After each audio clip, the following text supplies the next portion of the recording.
I see emerging from the administration that could make it harder to make more medicine in the United States, something that's clearly a bipartisan goal. Senator Crapo and I have been toiling away on bipartisan legislation that could help mitigate the drug shortage. So what's the plan to protect patients from the damages the tariffs are going to cause as we try to get these drug supply chains right, create more medicine in the United States, make our country safer and more secure as a result? What's the plan?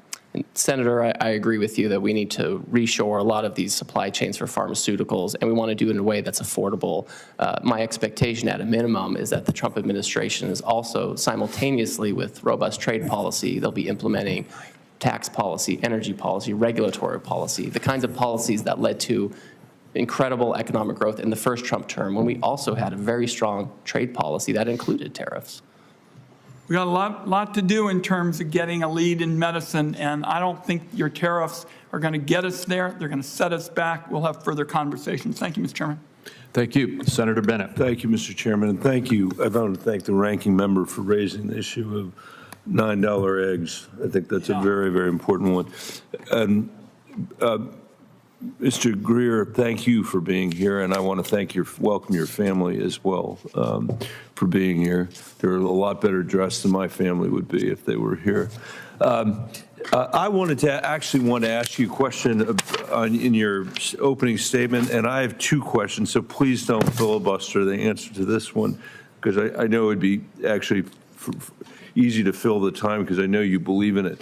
At the very end, you wrote, I am convinced that we have a relatively short window of time to restructure the international trading system to better serve U.S. interests. Can you elaborate on that a little bit? I will, and I'll try to be succinct. Please, thank you. To your point. We're in a position where for the past several decades, we have had a default trade policy that was an end unto itself, which was to liberalize the United States trade policies in the hopes that other partners would do this. As we've discussed, that resulted in quite a bit of offshoring and concentrated losses in some of our industrial communities. Also gains for a lot of folks like in the ag community and other exporters.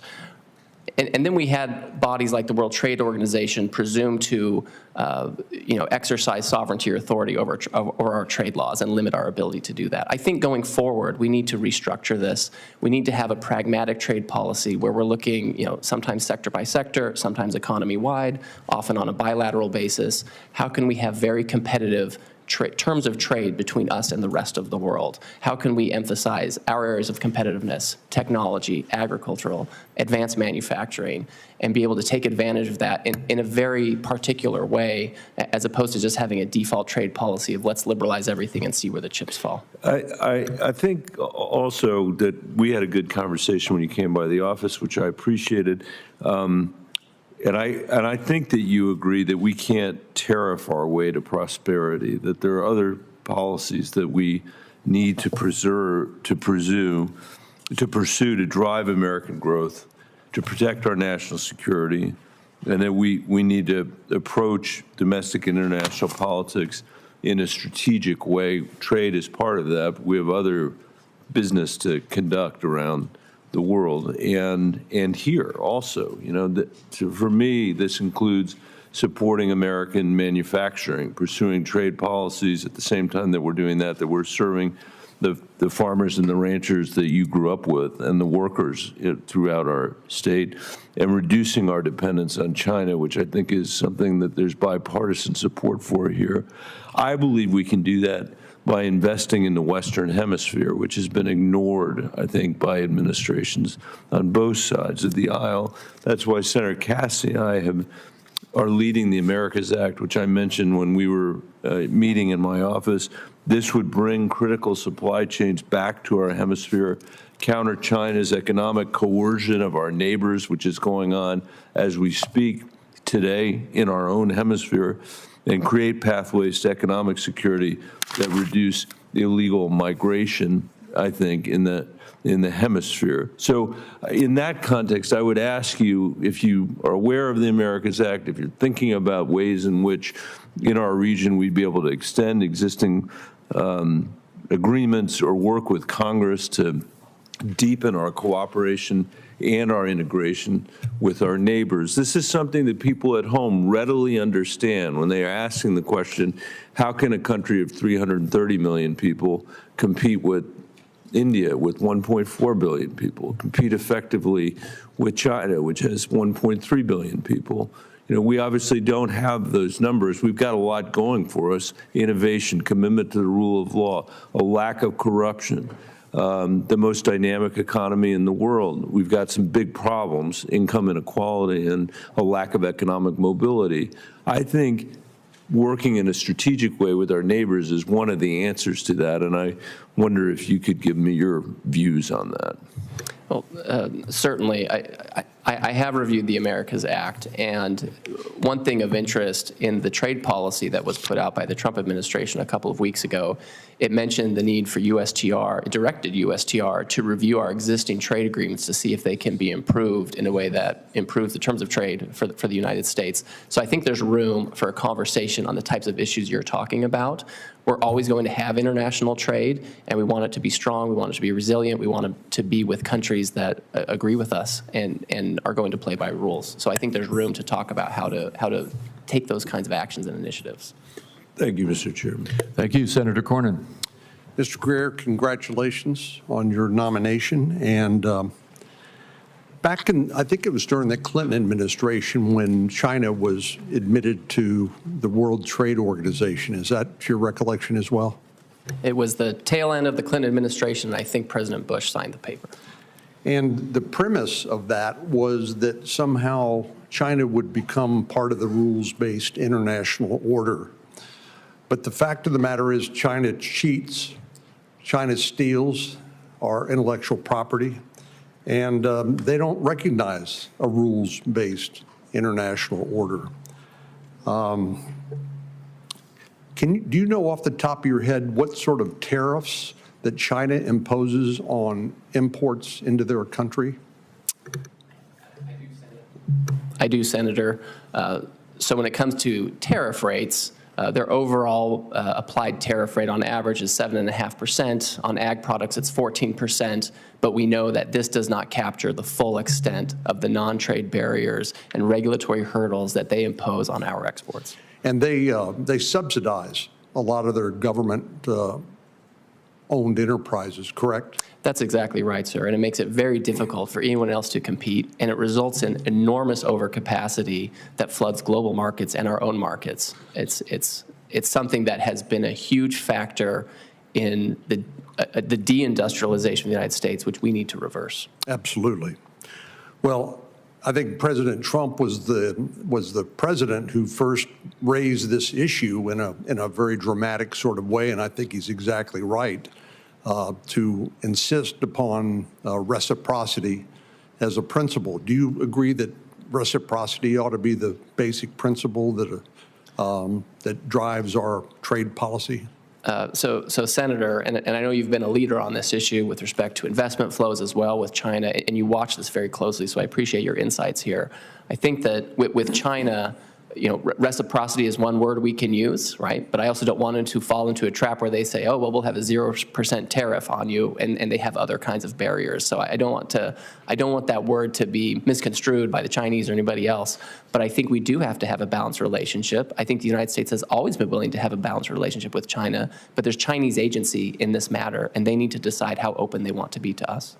Well, your response reminds me of the conversation we had in my office, and thank you for coming by to visit. I talked to you a little bit about something that we're working on in the Banking Committee. Senator Scott, chairman of the Banking Committee, and others on a bipartisan basis, working on an outbound investment transparency law. We thought was going to be added to the continuing resolution or the National Defense Authorization Act, but I'm hopeful we can tee this up in a bipartisan way so that as policymakers and as a government, we understand what sort of financial investments are being made by the United States and our friends and allies in China, which are then being used by the Chinese government because there is this Chinese military-civilian fusion. Anything that's developed, let's say, in the area of technology that has to be shared with the military and with the Chinese Communist Party. Do you think it just makes sense that we should have transparency over investments being made in China that may well fuel the modernization of their military in a way that's a threat to the peace in the Indo-Pacific and beyond? Senator, I think that having this kind of transparency is very important. In fact, again, I keep referring back to the Trump administration's policy memo on trade because it is so comprehensive and gives such a clear direction on these things. And one of the things it talks about is looking at current efforts around outbound investment to foreign countries of concern. And so I think consideration of this kind of control or data gathering information, I think that goes right along with exploring that. Talk to me a little bit about the de minimis exception to duty-free trade between countries. I know the executive order that President Trump has signed has basically said we need to take a look at that. But one of the issues that I'm concerned about beyond just the trade issue is the use of this failure to inspect packages, let's say, that come into the United States via the U.S. Postal Service or some other carrier that contain fentanyl or drug precursors. Are you aware of this as a potential problem? Yes, Senator, I'm aware of this. Again, this is something where the Trump administration has signaled that they want to look at this. And there are issues around that related to inspection, informal entry, where I think we need to be very careful that this is not a loophole that's being used for tariff evasion, counterfeits, fentanyl and other drugs, or simply to explode the trade deficit. I think we definitely need to take a close look at that. Thank you, Mr. Greer. Thank you, Senator Grassley. Oh, I'm next? You're up. I thought we went back and forth. Well, no, we go by who got here first. I'm ready. He's always first. Thank you for visiting my office. I appreciate the conversation we had a couple weeks ago.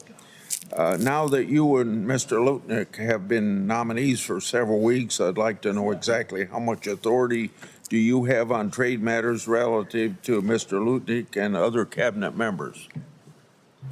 Thank you, Senator. And I also enjoyed meeting with you in your office and beforehand.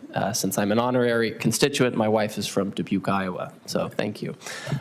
With respect to trade authorities in the United States government, my statute is the statute. It designates the office of the U.S. Trade Representative as the chief trade negotiator, negotiating trade deals. Section 301 enforcement authorities are delegated to the United States Trade Representative.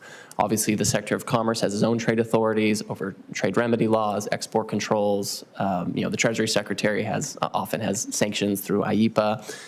I think what's important to understand about all of this is the president himself is so focused on trade issues. It's something that's very important to him. It's been a key platform, plank in his platform for decades, and he expects that all of his cabinet members and cabinet level members advising him on trade work together and coordinate. So I expect to work very closely with Mr. Lutnick, Mr. Bessent, and White House advisors on trade matters, of course, if I'm confirmed. Yeah. I have a short statement I want to read, and then I'll ask you to comment on it after I read it. I'd like, while I think it is important to hold China to its obligations under Phase 1 agreement, I also fear that it will keep us reliant upon Chinese markets, so we need to be looking around the world at other markets. We need to balance our short-term profitability with long-term stability. I have for a long time voiced my own concerns about unfair trade practices by China, and I hope that you and President Trump are successful in holding China accountable on issues including fentanyl, intellectual property theft, and government subsidization. That said, I believe we must pursue freer trade with other countries to create new markets so that we can move away from China without losing even more global market share to commodities to Brazil and other countries.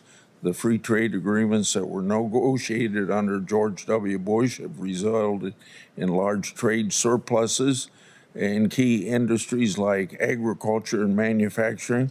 And I think we need more free trade. And I know that President Trump is more interested in bilateral agreements than multi-state agreements. And I think if we look away from Brazil and South Korea and Japan and China and EU as being problem countries for us to on trade issues, but there's so many other countries where if we have these agreements, and I use George W. Bush as an example and his negotiator, Alan Johnson, about 13 countries, probably 6 or 7 different agreements with countries you don't even think much about being significant in world trade, and they have, we've increased tremendously with these free trade agreements, our surpluses with those countries in trade. So if you want to comment. Yes, Senator. Everything you just said, I think is really important to keep in mind as we move forward with trade policy. I think obtaining other export markets to make sure that our exporters, our farmers and ranchers and, anyone else, service providers, manufacturers, are not completely dependent on China for their livelihood, because that can be a high-risk proposition. My guess is we'll always trade with China, absent a conflagration, God forbid. But we do have to have diverse export markets for our exporters. And I think that if we can be thoughtful in going to other countries where we see real concrete areas of advancement, we should pursue that. And I'm looking forward to working with you, if I'm confirmed, and the rest of the committee, to talk about where we can get the most bang for our buck in other markets to make sure that any agreements we have are aligned with your goals and the administration's goals. Brazil is a leading competitor with the United States on agriculture. One example is that Brazil has displaced the United States as a world leader in soybean production.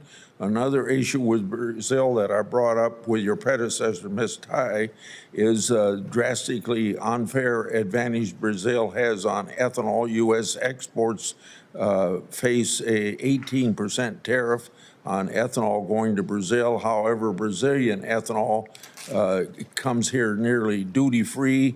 So I hope you will address this trade imbalance with Brazil that Ambassador Tai wasn't successful in doing, taking action to reduce or eliminate this harmful tariff on American ethanol. Senator, if I'm confirmed, I will work with you. I have a lot of things at the top of my list, but this is one of those things. I'm happy to work with you if I'm confirmed. Thank you. Senator Cortez Masto. Thank you. Mr. Greer, congratulations on your nomination. Welcome to your family. Your son has been very patient, your whole family, I see. I appreciate that. I understand the challenges during this long period. Let me say this. First of all, thank you for meeting with me. I so appreciate the conversation. I want to talk about a topic that seems to get lost sometimes when we talk about trade and tariffs, and this topic is so important to Nevada, but also to the United States, which is tourism. It's the single largest export for the United States, and in my state, as you well know, from Nevada, from Reno to Las Vegas, and all parts in between, we are reliant on a strong and vibrant international tourism economy. The U.S. Travel Association has warned that 25% across-the-board tariffs on Canada will result in fewer Canadians visiting America, causing $2.1 billion in lost spending and 4,000 jobs lost. Tariffs on Mexico are likely to have a similar impact. So my first question to you is, do you view tourism as an important industry, and do you agree that trade wars with neighboring countries are likely to harm tourism? Senator, thank you. Thank you for your kind words, and I also appreciated our meeting in your office, which I thought was insightful.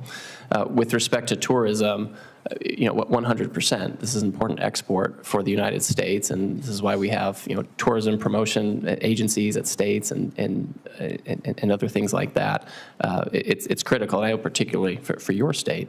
With respect to tariffs on neighboring countries, I think the chairman said it very well in his opening. We talked about the action that the president is talking about is about fentanyl, where we don't want another single fentanyl death.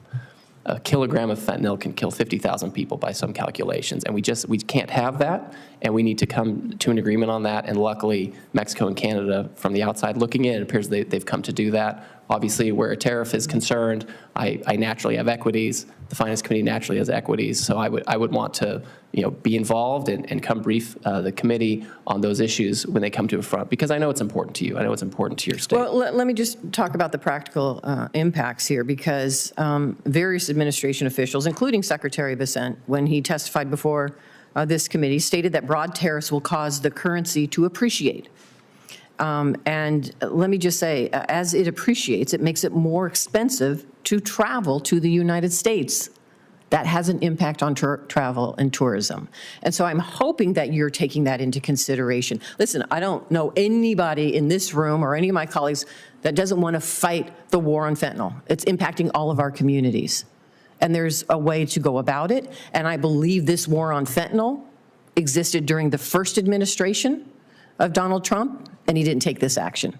So there's a way to be smart about that is not also continuing to harm our communities with job loss and billions of dollars of income coming in the travel community. And let me just, I know the administration has put a 30-day pause on the negotiations with Canada and Mexico, but let me just tell you about the practical impacts of that pause. I received a call from a Reno small business yesterday that one of their customers in Canada has canceled their project due to uncertainty, costing them tens of thousands of dollars. These are threats that are real. They're impacting our small businesses. There's uncertainty. And so my question to you is, what do I say to my businesses? How do I ensure them that workers aren't going to be collateral damages? These businesses, small businesses, are not going to be collateral damages when we're engaging in this type of trade war. What should I say to this small business? Well, the first thing I would say is that they can, for one thing, they can come talk to us at the Office of the U.S. Trade Representative, and we want to hear from people who feel affected by this. That's very important to have that kind of feedback. I would also say that if you look at the first Trump administration, where the president had a very robust use of tariffs and other trade measures and trade negotiations and agreements to create an economy that resulted in real median household income going up by $7,000 in 3 years. It was historic. And so the president knows how to shepherd the economy.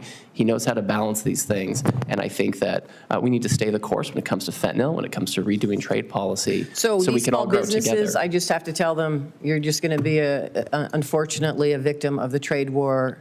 Suck it up. It's better for the country. It's better for everyone else. So that's the answer to them. I don't think so. And listen, you're a reasonable man, and we had a great conversation. There's a lot that is being impacted, from our home builders to critical minerals that are essential for this community, to titanium sponge that is important for our national security that we don't actually get here in the United States anymore. There's a lot of impact here, and I'm looking forward to working with you. But there's got to be common sense, and there's got to be answers for so many businesses that are actually being, unfortunately, victims of this trade war. And if the answer to them is then, well, you have to be a victim, we'll shut your doors, and we just have to suck it up for the greater good, I'm not sure that's an answer I want to carry back to them. But I look forward to working with you. Thank you, Senator.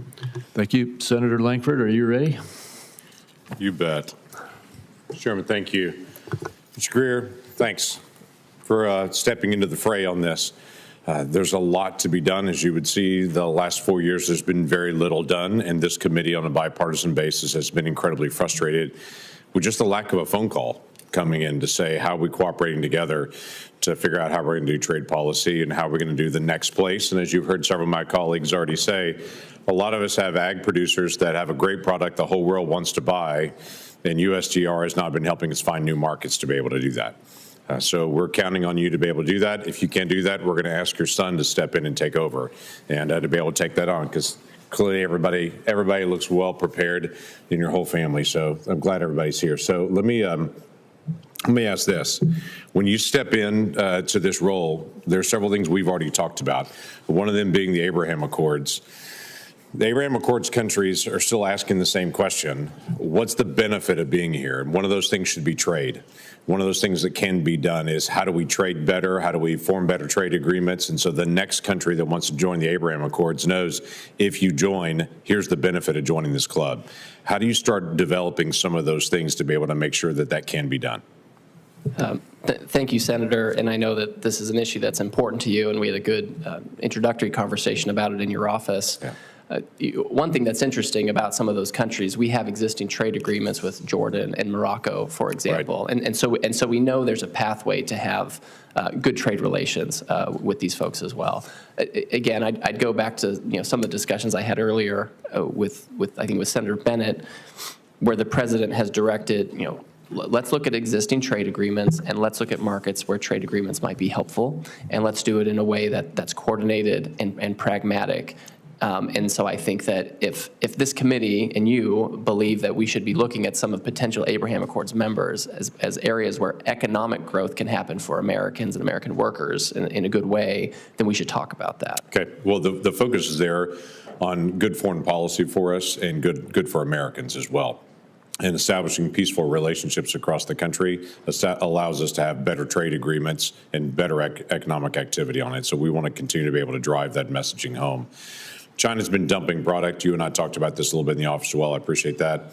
The big challenge that we have on China dumping product is not just that they're dumping it, it's that the process that you have to go through to be able to challenge the dumping of that, how many millions of dollars it takes to be able to challenge that. Leave me alone. And then who actually enforces that? Now, I know this falls largely to the Department of Commerce for the enforcement of this, but one of the questions that's going to come to you is, how do we help our companies that know Chinese products are being dumped on them and are killing the market have a better response, and what pressure can you put as while agreements are going on with the Department of Commerce and trying to be able to prosecute those? How do you actually put additional pressure to make sure it stops? Thank you, Senator. And yeah, this was a great topic of conversation. I know you're concerned about it. As many on this committee know, dealing with unfair imports from China is what I do. It's what I've done in the private sector. It's what I do in the public sector. And so one thing that the president has directed, he's directed the Commerce Department to look at the dumping laws and see if they can be improved to better serve American companies and workers. With respect to USTR, if I'm confirmed, I would be committed to look at other unfair trade practices that maybe aren't captured fully by the dumping laws to see if we need parallel actions going on at the same time to make sure we resolve every aspect of the problem and not just some of the technical dumping issues. Okay, that'd be helpful on that. There's also been some conversation of late this week dealing with packages coming in from China and how those are going to be handled. This is an area that I'd just encourage you to work with CBP. There was a pilot agreement that was established in 2019 to see if we could actually manage some of this. That pilot program over the last 4 years has exploded and is dramatically changed how we're handling the de minimis issue in USPS. So again, that's not firmly in your area, but it's definitely going to be a trade area that we've got to be able to figure out how to be able to make sure they're paying their fair share of what they should be paying, especially those packages that are coming in from China, as a significant amount are. One of the questions that I have for you, you and I talked about in the office, when you're negotiating trade agreements, you'll hear many of us talk about the power that you have. Countries want to trade with the United States because we produce great products and our manufacturers are tremendous at what they do and they put out a good product and everybody, the whole world wants it. But that also means when you sit down with them, if people say, we want to open up a trade agreement, people are going to want to talk about, many of my colleagues are going to talk about labor agreements and how we're making sure there's unfair labor practices, what we're doing to be able to make sure that we're not having unfair competition. But we also have standards in there for things like religious liberty and a free press and all those things. So I would just encourage you, you are an ambassador in many ways on many issues. And when you sit down on trade agreements, you have the ability to be able to sit down and to be able to press countries around the world that are oppressing their people on issues like religious liberty and to say, if you want to trade with us, we want to trade with you, we want it to be fair trade, but we also want to see some action in your country as well that begins to balance out our people trading with your people, that we also know that you're respecting things like labor rights or free press or the freedom of religion. So I'd encourage you just to be able to take that action as well while you're also watching out for American workers. Thank you, Senator. We'll be sure to align with the State Department, who is very good on these issues, to make sure that all of our messaging is aligned to encourage the kind of standards and values we would expect. Thank you, Mr. Greer, and thank you to your whole family. Thank you. Thank you. Senator Cantwell. Thank you, Mr. Chairman. Thank you for this important meeting. Mr. Greer, it was great to visit with you, and it's good to see your family here. Yesterday, the Department of Commerce reported that the United States goods and trade deficit set a record last year of $1.2 trillion. So I want to associate myself with the remarks of Senator Grassley, which is, I believe our approach here should be opening markets. I believe that we should have an aggressive trade strategy, particularly at a time when we have a growing middle class around the world. In fact, 2019, before the pandemic hit, the first time the world population, the majority had reached middle class. I think we calculated in my office, if you just sold those people one more latte, what was the value of that? So clearly the fact that right now China has I think it's something like, they import something like $84 billion of agriculture product. That's just one example. But these other markets represent a huge opportunity for us. So when you say in your comments, in answering the question to Senator Grassley, well, we need concrete examples, I think this is where you and I are going to differ. And I get that you work for a guy who thinks that you throw down the tariffs and you force something, some little deal out of China, when I'm saying I want an aggressive continuation of U.S. policy over decades and decades and decades, yes, the Bush administration, the Clinton administration, and others, in opening up markets for our agriculture products. So I don't like the fact that we taxed taxpayers $28 billion last time during the Trump administration. That's what you came and asked, or they came and asked us for, to compensate farmers during that loss. And believe me, I'm definitely being nicer to you than I've been to Catherine Tai, okay? I did not agree with the last trade ambassador's approach to say that I'm going to be the trade ambassador, but I'm not going to spend any time on opening markets. So my question to you is, when you look at apples, and about 30% of our market export is to Canada and Mexico, and the U.S. Free Trade Agreement increased that capacity. And so why are we arguing with our closest neighbors, our biggest export markets for apples, and in the meantime, not going out and opening up more apple markets? The tariffs that were put on cost us an unbelievable retaliatory tariff in India. It basically decimated the market. It went from 120 million in India down to 1 million, and hundreds of families lost their economic livelihood. We have about 68,000 people that are employed in the apple sector in our state. So this is no small number. I fought hard and did get the Biden administration to work with India and reverse that tariff on apples. And I have to say, we are now back to recapturing that market. But I don't understand why you think a tariff-first approach is the way to capitalize on the biggest task at hand. The biggest task at hand is to get more free trade agreements, to get U.S. products into more places. And I think I mentioned to you in my office that I am for a alliance strategy. I mentioned on technology. I'd rather have a technology NATO. I'd rather bring the 5 biggest democracies and tech sophisticated nations like us and Japan and Australia and Israel and say, okay, these are the rules of the road, China, and nobody in the world should buy from you if, in fact, you have a government backdoor, and evangelize that. So I believe in competing with China and making this market work, but I don't understand how the administration can ignore this very big challenge of going and opening up markets and instead get in a fight, for me, with our biggest market when they're not really our problem, and not go chase another market like India, or as my colleague from Iowa said, these very interesting markets that people are ignoring. Now, look, every administration comes along and says, oh, I like bilaterals. Okay, I like FTAs, or I like the, I'm not religious necessarily on tactics, but I want you to have the most aggressive office possible, not to sit here and get into a tariff trade war that doesn't get resolved for 5 years, but one that's empowered to open up markets and to go get the job done. So I don't understand why this tariff approach. Mr. Chairman, my time has expired, but if somebody could just, well, I guess we don't have our Apple.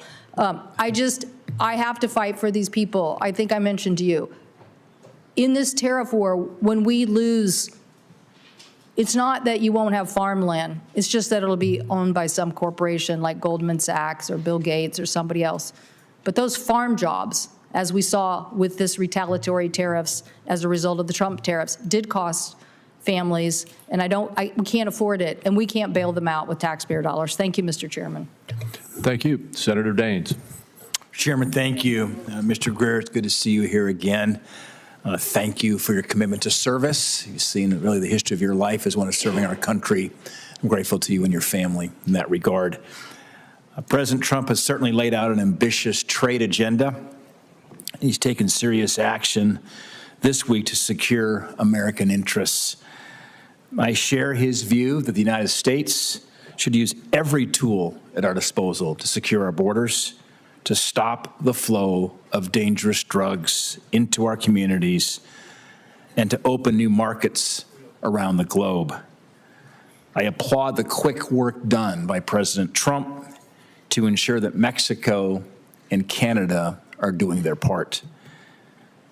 It's important to note that previous blanket tariff policies for steel and for aluminum had serious effects on a wide range of my constituents in Montana. Agriculture is our #1 economic driver in Montana. In some cases, the price of aluminum in the United States rose 15%, which increased costs of our manufacturers and was ultimately passed on to consumers like farmers buying heavy equipment. It's equally important that we protect American farmers, American ranchers, small businesses, manufacturers, by moving quickly to open up new markets in the face of retaliation. The threat of retaliatory tariffs on Montana commodities like wheat, barley, beet sugar, pulse crops still looms as negotiations continue with Canada and Mexico. As I chat with my farmers back home, input costs remain very high. Farmers and ranchers are facing razor-thin margins, in many cases now negative margins, and the future cost of important inputs like fertilizer as well as energy remains uncertain. Mr. Greer, if confirmed, will you prioritize swift and immediate action to secure new market access for Montana producers who are now facing the threats of retaliatory tariffs? Senator, thank you for that. And I know that these issues are front and center for you and your constituents in Montana, and they're things that I pay very close attention to as well. With respect to whether there will be swift action, I think it is safe to say that the president has a bias for action.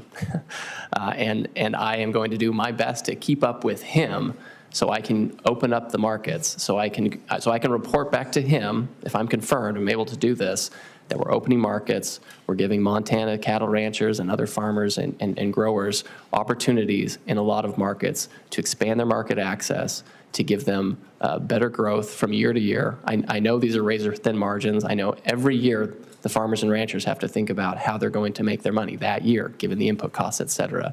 And swift action is certainly what you will get from me if I'm confirmed. Thank you. It's not lost on us that 95% of the world's consumers live outside the United States. There's a lot of mouths to feed outside the United States, and great opportunities. We think about the future of farm and ranch in Montana.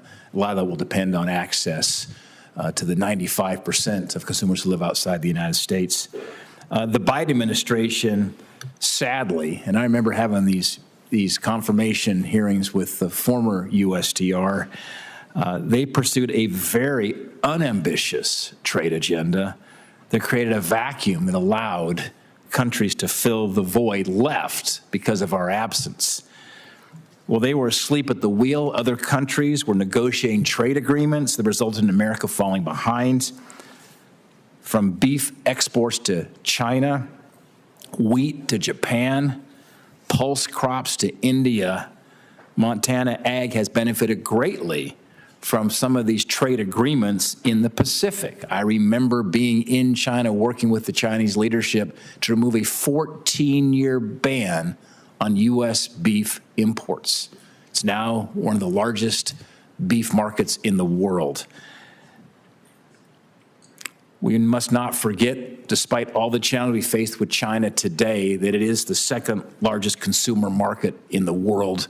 There's a lot of opportunity for growth for our ag producers to get access to that important market.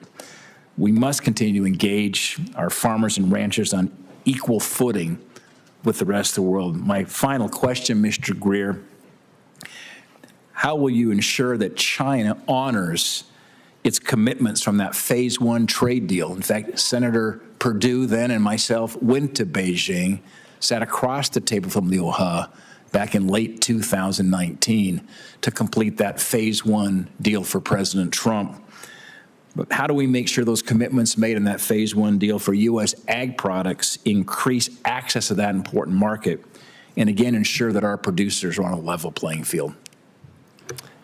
So, Senator, in the President's trade policy memorandum that he issued 2 weeks ago, he directed the United States Trade Representative to review China's compliance or noncompliance with the phase one trade agreement. There are mechanisms within that agreement, dispute settlement mechanisms, bilateral between the United States and China to address failures of compliance. So if I were confirmed, I would expect to very quickly assess the results of that compliance review and very quickly go about enforcing compliance. I think it is of critical importance that if China wants to trade with the United States and have a healthy economic relationship, if that's possible, that a lot of it is going to be premised on fair market access for our exporters and producers. Well, final statement, Mr. Chairman, I'm over, but just one final statement. If confirmed, Mr. Greer, I think we will have a very good team in working with you, with working, if confirmed, Senator Perdue, soon to be Ambassador David Perdue to China, working together here in making some tremendous progress and getting access to that very important, very large market for producers. Thank you. Senator Whitehouse. Thanks very much, Chairman. Welcome, Mr. Greer. Thanks for our meeting. As Senator Cassidy and Senator Graham and others and I work together towards trying to figure out a proper border tariff, will you provide us technical support and information to help inform our discussions as we proceed? Senator Whitehouse, again, thank you for that meeting yesterday as well, and hearing about the possibilities of. I think you're referring to the tariffs on pollution. Yes, that's exactly right on pollution. So I think when it comes to this problem, just to, if you'll indulge me for a few seconds. Well, I don't have very many seconds, and my question I'll is put it simply, this way. will you help I'm us? happy to work with you, Senator. There you go. That's the answer you want, right? Because we do need That's your team's technical assistance as we develop a bipartisan proposal. We each have our own, and we'd like to meld them. Second, in my days on the Intelligence Committee, I developed the proposition that the largest theft in human history was the theft by the Chinese of American intellectual property through cyber intrusions. In my view, that theft has never been properly recognized in our commercial relationship with China. Is that kind of history of massive theft an appropriate consideration in designing a commercial policy with China, including tariffs? Yes, Senator, I think that's fundamental to it, and I think that was a driving force behind much of what we did in the first Trump administration with respect to China. And third, there is an issue that I think trade policy can help quite a lot, but that we very often overlook here. I'm a Rhode Islander, Ocean State fishing community. And what is going on in international fisheries is really a crime. There are pirate fishing fleets out there that answer to no one, whose crews are essentially modern-day slaves. There is a predatory Chinese fishing fleet, and I would put the word fishing fleet in quotes because very often they're doing other business for Chinese intelligence services and the military. And we don't have a very robust response to that. When we met in Munich for the Munich Security Council with the four-star head of AFRICOM, he said one of the most important things we could do to buttress our relationships with our friends in coastal Africa would be to provide support for them to detect criminal fishing operations, to be able to identify who's doing the criminal fishing operations, and possibly even to enforce against those criminal fishing operations. Our fisheries are having really unfair competition from pirate fishing fleets and from the Chinese fishing fleet that are offshore. And it strikes me that they are pretty significant tariff ways. When it's a pure pirate operation, it's going to take some doing to trace it back to the nominal home of the vessel. Where it's China, boom, you know. But I would ask you to work with particular Senator Sullivan and myself, who have been working hard on this issue. We have a bill we hope will pass this year to increase the penalties and the transparency around the pirate fishing fleet, slave fleet, if you will. And to the extent that this can become a part of our tariff policy, it would be, I think, very, very helpful. It would protect American fisheries against illegal and brutal foreign competition, and with the side benefit that the rapacious behavior that's happening in our seas is causing massive, massive environmental damage and crushing of fisheries. Many of the top-level fish are down, 90% from their previous numbers because these fleets are operating without restriction, without law, and without consequence. Is that something you'd be willing to work with Senator Sullivan and me on to try to put a hard stop to? Yes, Senator. This is an issue that's important to me, too. I know we don't talk about fisheries much, but I really encourage my colleagues to consider that, because it's not just a question of economic competition, our fishermen versus their fishermen. It is also the fact that the Chinese fishing fleet is an extremely predatory extension of Chinese power into a whole bunch of areas. And unless we're taking that on as a national security problem, we're missing a very significant part of the problem set here. So thank you. I agree with the points you made about our fisheries, Senator Whitehouse. We need to pay attention to them. Looking forward to working with you on it, Mr. Chairman, and with, of course, Senator Sullivan. Thank you. Senator Smith. Thank you, Mr. Chair and Ranking Member, and welcome, Mr. Greer. I'm so glad to see you and appreciate your family being here and your willingness to serve our country. So I believe that too often our national trade policy over the last 35 years or so has really failed American workers. Under both Democratic and Republican administrations, the profits of big corporations, big corporate interests who want to import cheap goods have been put ahead of the interests of workers who make things in Minnesota and in America. And I think that there also is a direct connection between the significant income inequality that we see in this country and the way that our trade policy has been used to benefit big capital and multinational corporations. And as many of my colleagues have discussed this morning, it's not just jobs on the line, it is also our national security. For example, our failed trade policy means that we're way too dependent on China for many things, including critical medicines and technologies.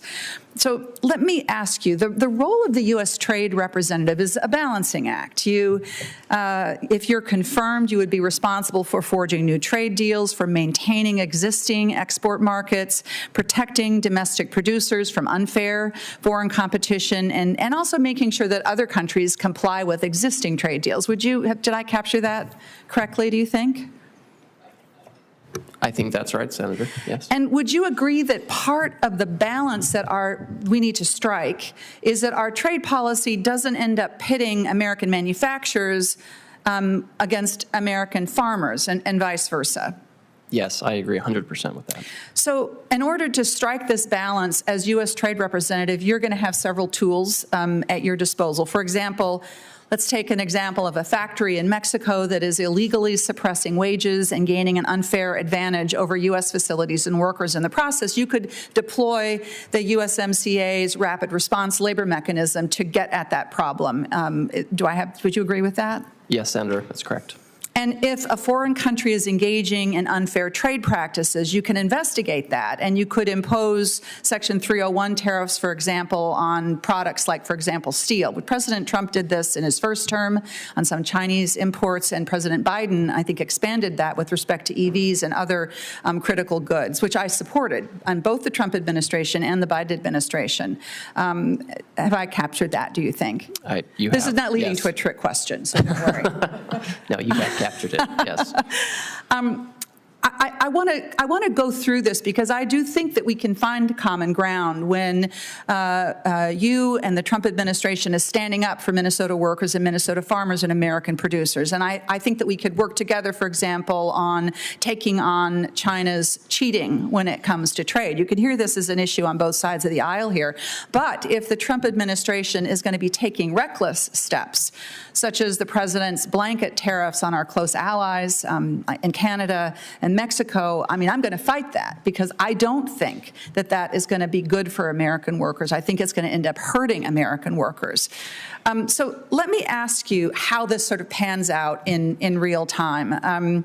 You have talked about identifying new opportunities for opening up new markets. This is a long and arduous process. It doesn't just happen. I'm thinking, for example, I'm thinking of what happened with the Colombian market. There was a big effort to open up the Colombian market to American poultry products. Big deal in Minnesota. Then here comes President Trump. He announces this 25% blanket tariff on Colombia. Now, I understand that he's pulled that back. But what I fear is that the United States, with this kind of erratic and chaotic trade policy, it's going to make us seem like an unreliable negotiator and trading partner. I mean, Mr. Greer, how do you go in and try to negotiate in good faith with potential trading partners when we have a president who appears willing to tear up agreements on a whim on an issue that might be completely unrelated to trade? So, Senator, first of all, thank you for what I think is a very good summation of how trade policy should work. It's important to remember that when we have trade agreements, they all contain an exception for measures related to essential security. And if dealing with illegal migration of criminals or dealing with fentanyl or issues like that come up, this is very clearly an issue of essential security. Other presidents have used sanctions that just cut off trade entirely. The president hasn't chosen to do that here. He's chosen to use a different possibility. But I think that's going to be important for me, if I'm confirmed, to make sure that I'm coordinating with whatever agency is implementing tariffs or other trade measure, whether it be a sanction, to make sure that we are balancing the needs of trade agreements, opening markets, protecting workers, and dealing with essential security matters. So I think this is going to continue to be an issue of real salience and concern for me and for Minnesotans. And I think, for example, of the work that Minnesotan producers went to sort of build on those trading agreements, to build trading relationships with folks around the world, including in Colombia, only to feel as if the ground is being cut out from under them on something that is completely unrelated in their minds to what that agreement was about. And of course, trade agreements, as you well know, we talked about this, it's not like turning on a light. And if you're a producer, you build those relationships over time. And then there's also what happens, because for every action, there's a reaction, and that ends up hurting American producers as well. So this is an area where I think we're going to have significant challenges. Thank you, Mr. Chair. Thank you, Senator Hassan. Well, thank you, Mr. Chair and Ranking Member, for this hearing. Welcome, Mr. Greer, and congratulations on your nomination, and to you and your family as well. Before we dive into trade issues, I want to ask you a really simple question in light of recent events. If directed by the President of the United States to take action that would break the law, would you follow the law or follow the President's directive? I can't imagine the President asking me to break the law, and I never would do it. And if he directs you to do something that would break the law, you will stand by the law or stand with the President? I will always stand by the law, and the President will too. Thank you. We will differ on the last point, but we will certainly hold you to that commitment. Over the weekend, President Trump announced tariffs on all products imported from Canada, which he has since delayed but will go into effect in a few weeks. About 80% of New England's fuel supply comes from Canada. Before the president delayed the tariffs to next month, some home heating oil customers in New Hampshire were notified that they would have to pay a 10% surcharge, the proposed amount of the tariff, on their home heating oil bills. That would add over $100 to the cost of filling a 275-gallon tank with home heating oil. The president's tariffs on imports from Canada would also drive up many other prices in New Hampshire, given that Canada is New Hampshire's largest trading partner. So, Mr. Greer, if confirmed, how would you track the impact of the president's tariffs on New Hampshire's families and small businesses, and what actions would you take to address increased prices caused by these tariffs?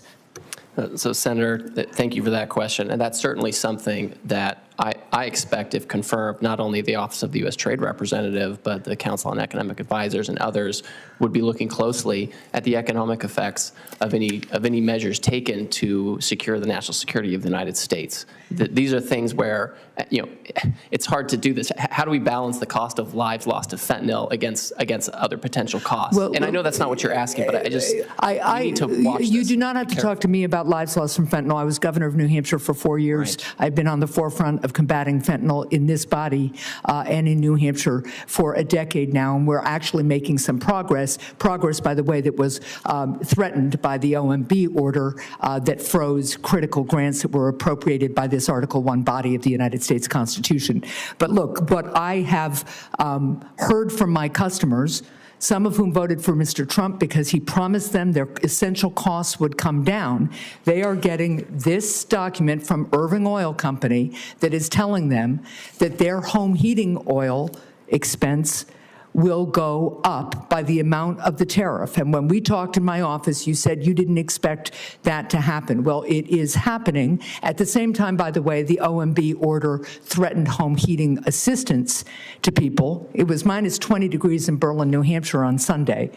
And between the tariff threat and the home heating oil freeze, people are really worried about being able to heat their homes. So what I want to know is, what will you do, if confirmed, to combat that increase in price caused by tariffs?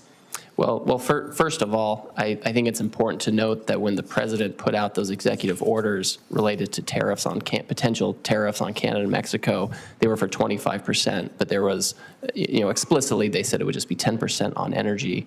I think what's important is, for my role, I want to make sure that I'm coordinating with Customs and Border Protection, Homeland Security, so I can understand where they are in negotiations with Canada, so that we can make sure that. So here's what we need at the northern border. We need, yes, more cooperation from Canada, although they have been good partners.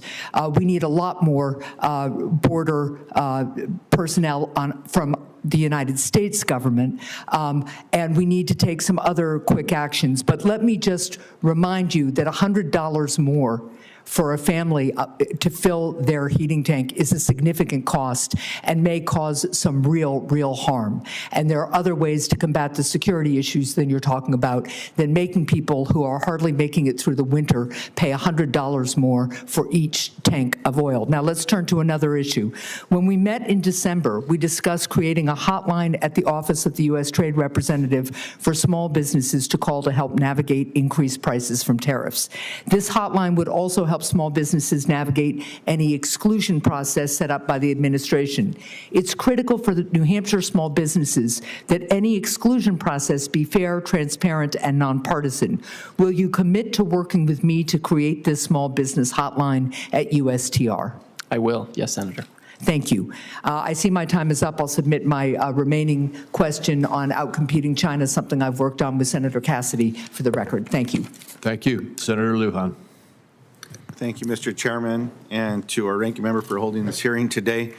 In 2024, New Mexico exported over $10.5 billion worth of goods, up from less than $5 billion the year before.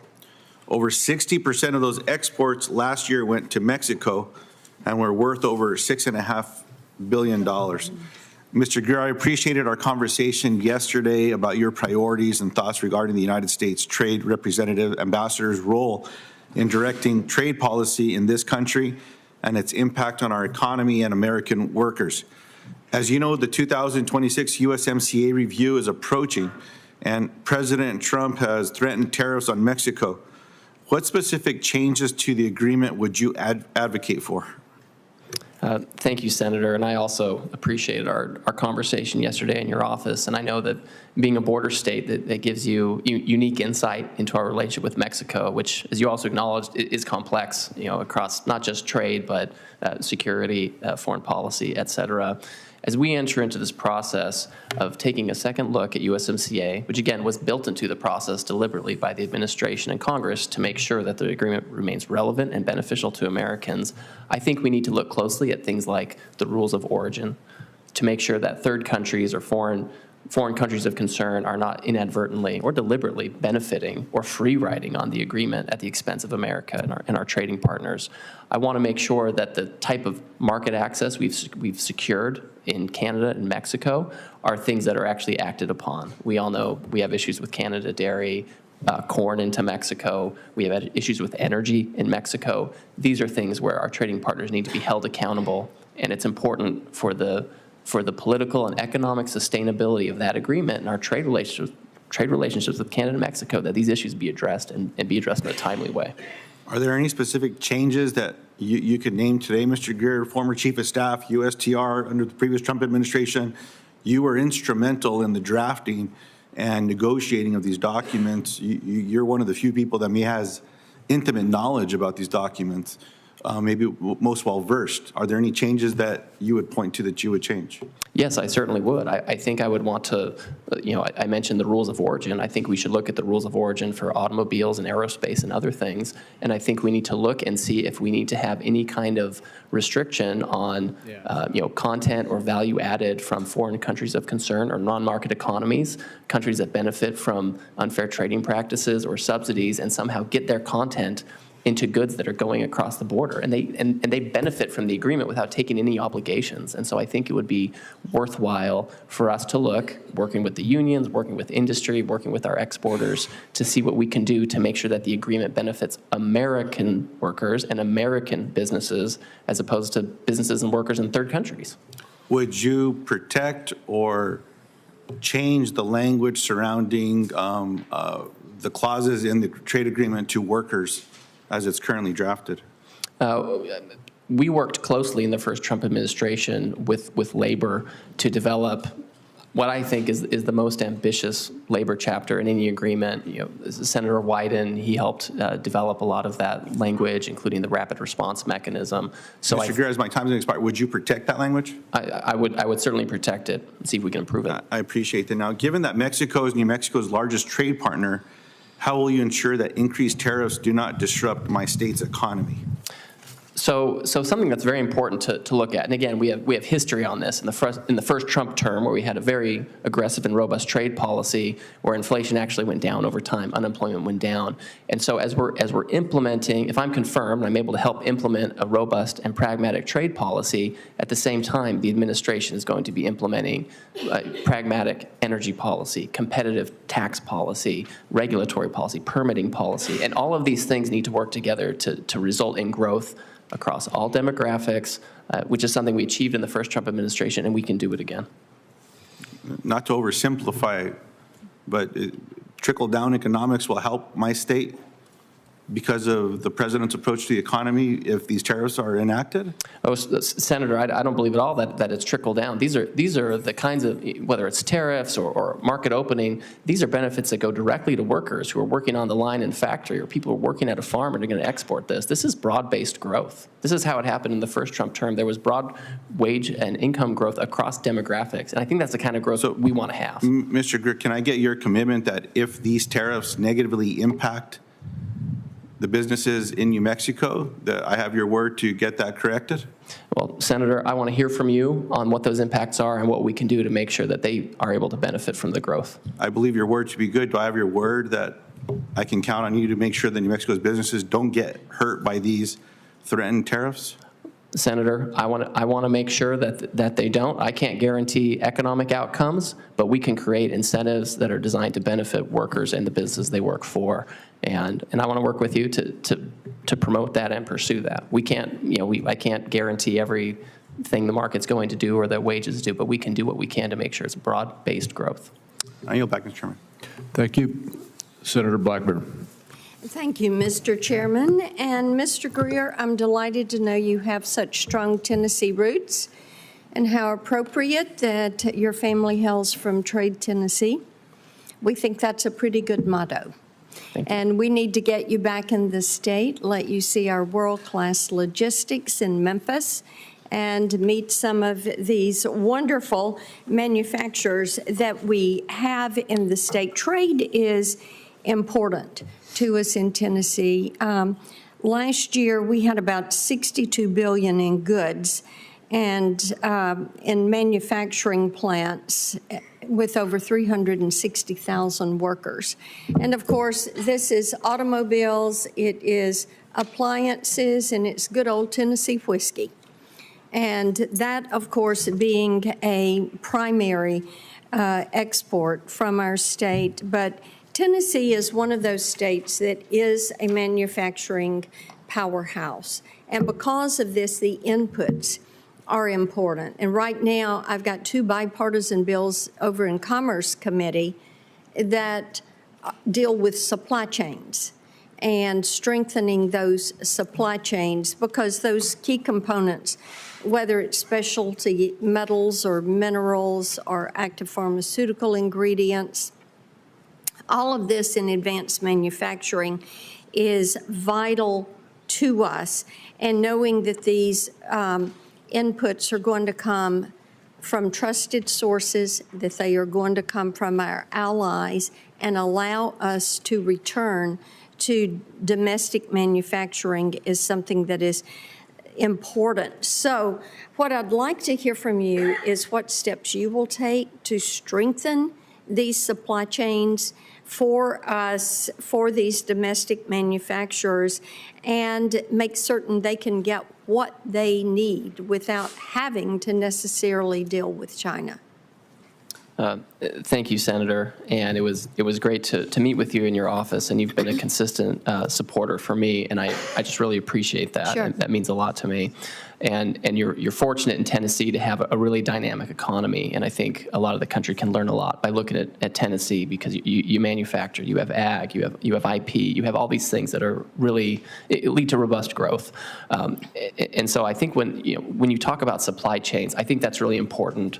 Historically, we have often approached trade policy sometimes on a product-by-product basis, right? You can have a producer and go get a trade remedy for a specific product, and that's very important. But we need to be thinking about it in terms of supply chains, particularly strategic ones. And in many cases, we need to have trade policies and other policies, economic policies, that incentivize production in the U.S. so we can have a secure source. At the same time, there are going to be instances where we need to procure this from elsewhere, and we want again create incentives to bring in these kinds of things to the extent we have to from countries that agree with us on things that matter the most, countries that abide by the rule of law. Now, I'm a little skeptical because I know that a lot of countries, even those that say they're our allies, have their own unfair trade practices and subsidies and things that undermine, free and fair trade. Well, so I want to deal with that. That's true, and Senator Hassan mentioned to you about small businesses.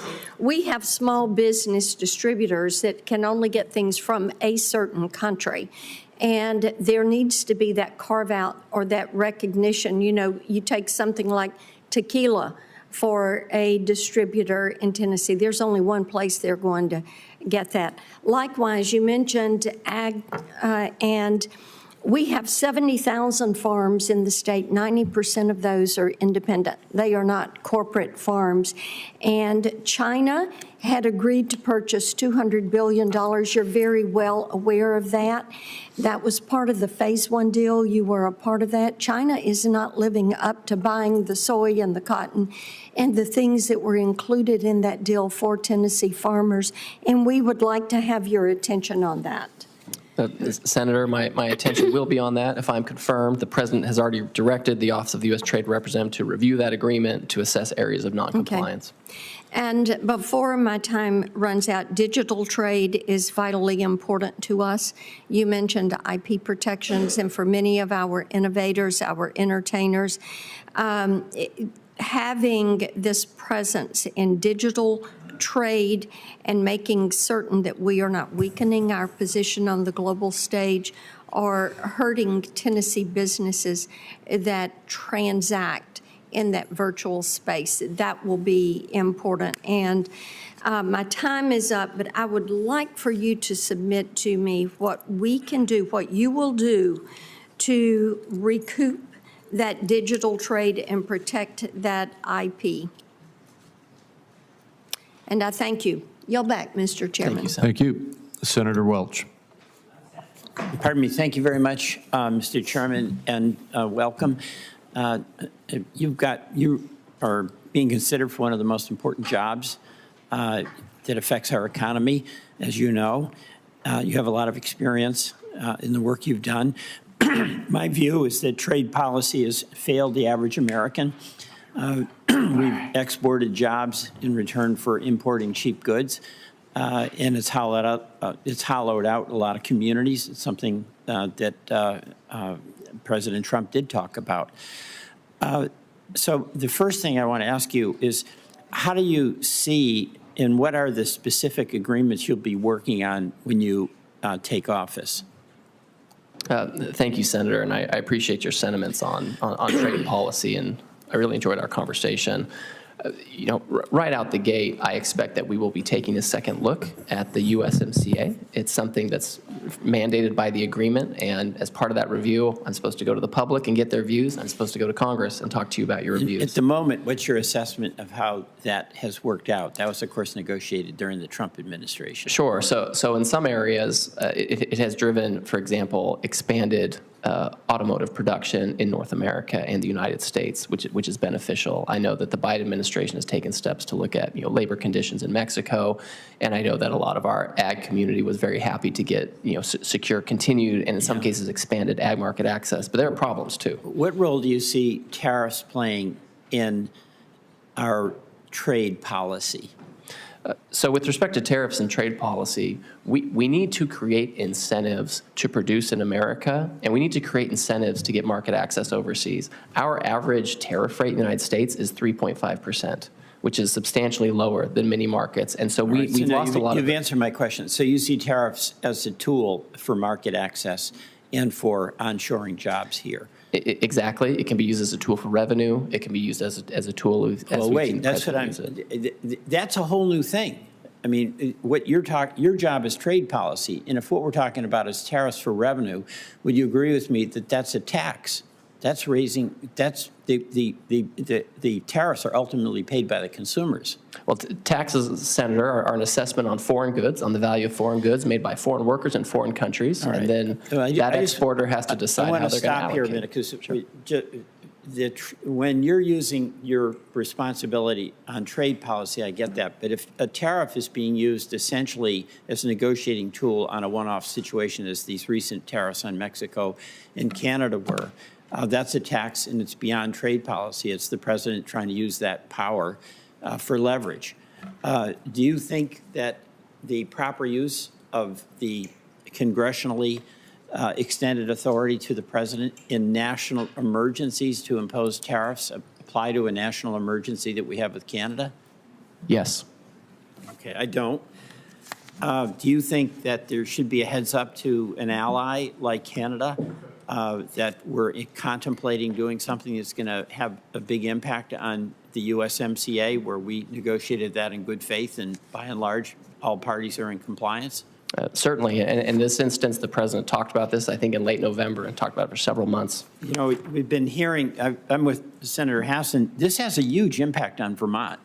We do most of our trade with Canada, and we had a roundtable, and I just asked various businesses, and we had over 150 businesses on this call, and it was everyone from a very successful construction company, PC Construction, to a woman who gets yarn and does weaving.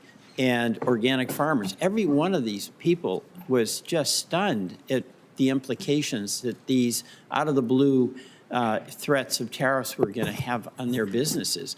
I mean, don't people deserve a heads up in Vermont before they get whacked with what appears to be a tariff for a individual objective of President Trump?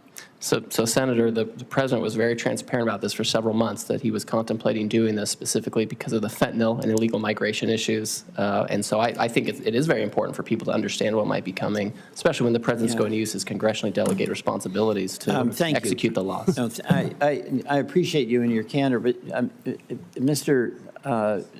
Chairman and Ranking Member, I do have concern about the delegation, the abuse of the delegation of tariff authority to a president to be used in national emergency, to be used in one-off negotiating tactics. And I do believe that's a tax. And I don't think that any president should be able to unilaterally impose a tax. And one of the things I'm increasingly worried about is the abdication of our own Article I authority and weakening this branch of government for any president to totally disregard the people's branch. Thank you very much, Mr. Chairman. Thank you. Senator Warnock. Thank you very much, Mr. Chairman. In our meeting, we discussed the importance of the Inflation Reduction Act and its clean energy investments in Georgia. I enjoyed our conversation very much. Welcome and congratulations to you and welcome to your family. Thank you. But we talked about these provisions in the IRA. The state of Georgia has seen growth in our advanced manufacturing sector with both domestic companies and foreign companies making significant investments due in large measure to the IRA's clean energy investments, bringing a lot of jobs to Georgia. One of the things that I'm very proud of as a lifelong native of Georgia is that little Dalton, Georgia, known as the carpet capital of the world. If you're walking on the floor anywhere, there's a good chance that you're walking on something created in Dalton. But who would have imagined that Dalton, Georgia, would become such a leader in the manufacturing of solar panels? This is due to the Korean solar manufacturer Q-Cells, bringing thousands of jobs to Georgia, creating a domestic solar industry almost entirely free from Chinese supply chains. However, it needs trade protections to compete against a heavily subsidized Chinese industry. If confirmed as the nation's trade representative, how would you work to protect and to grow domestic solar and clean energy manufacturing to ensure our supply chain does not depend on China? Thank you, Senator. And I'm glad to hear you express concern and interest in this. These are things I'm concerned about, too.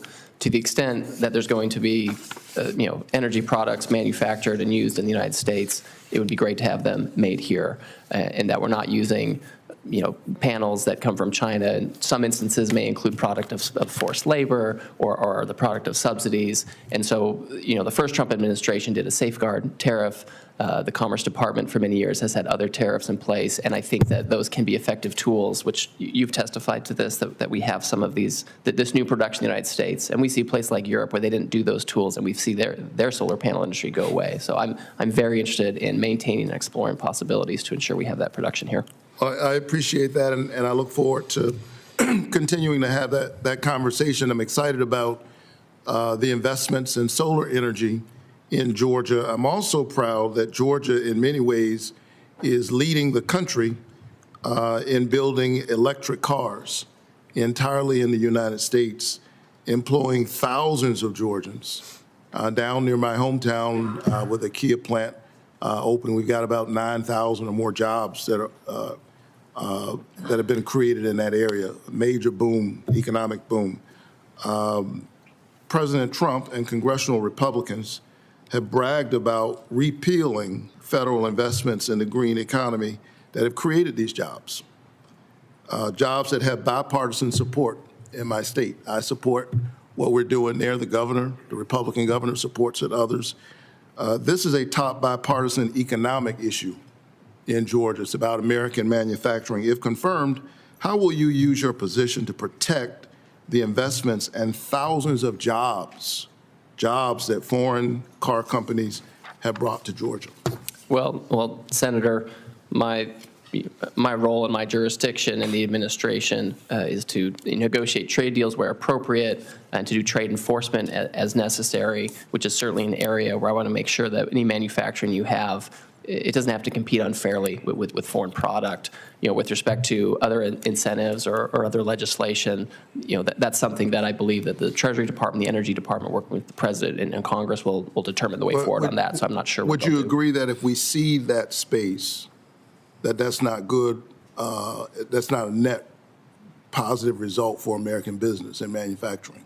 I mean, I think we need to have advanced manufacturing here in the United States as much as possible, whether it's, traditional or electric vehicles or solar panels or items for. So ideology around clean energy should not enter into shouldn't stop us from doing what's necessary. Well, if we're going to have manufacturers manufacturing clean energy that makes sense in the broader energy policy, we should be making those things here to the extent possible. I agree with that.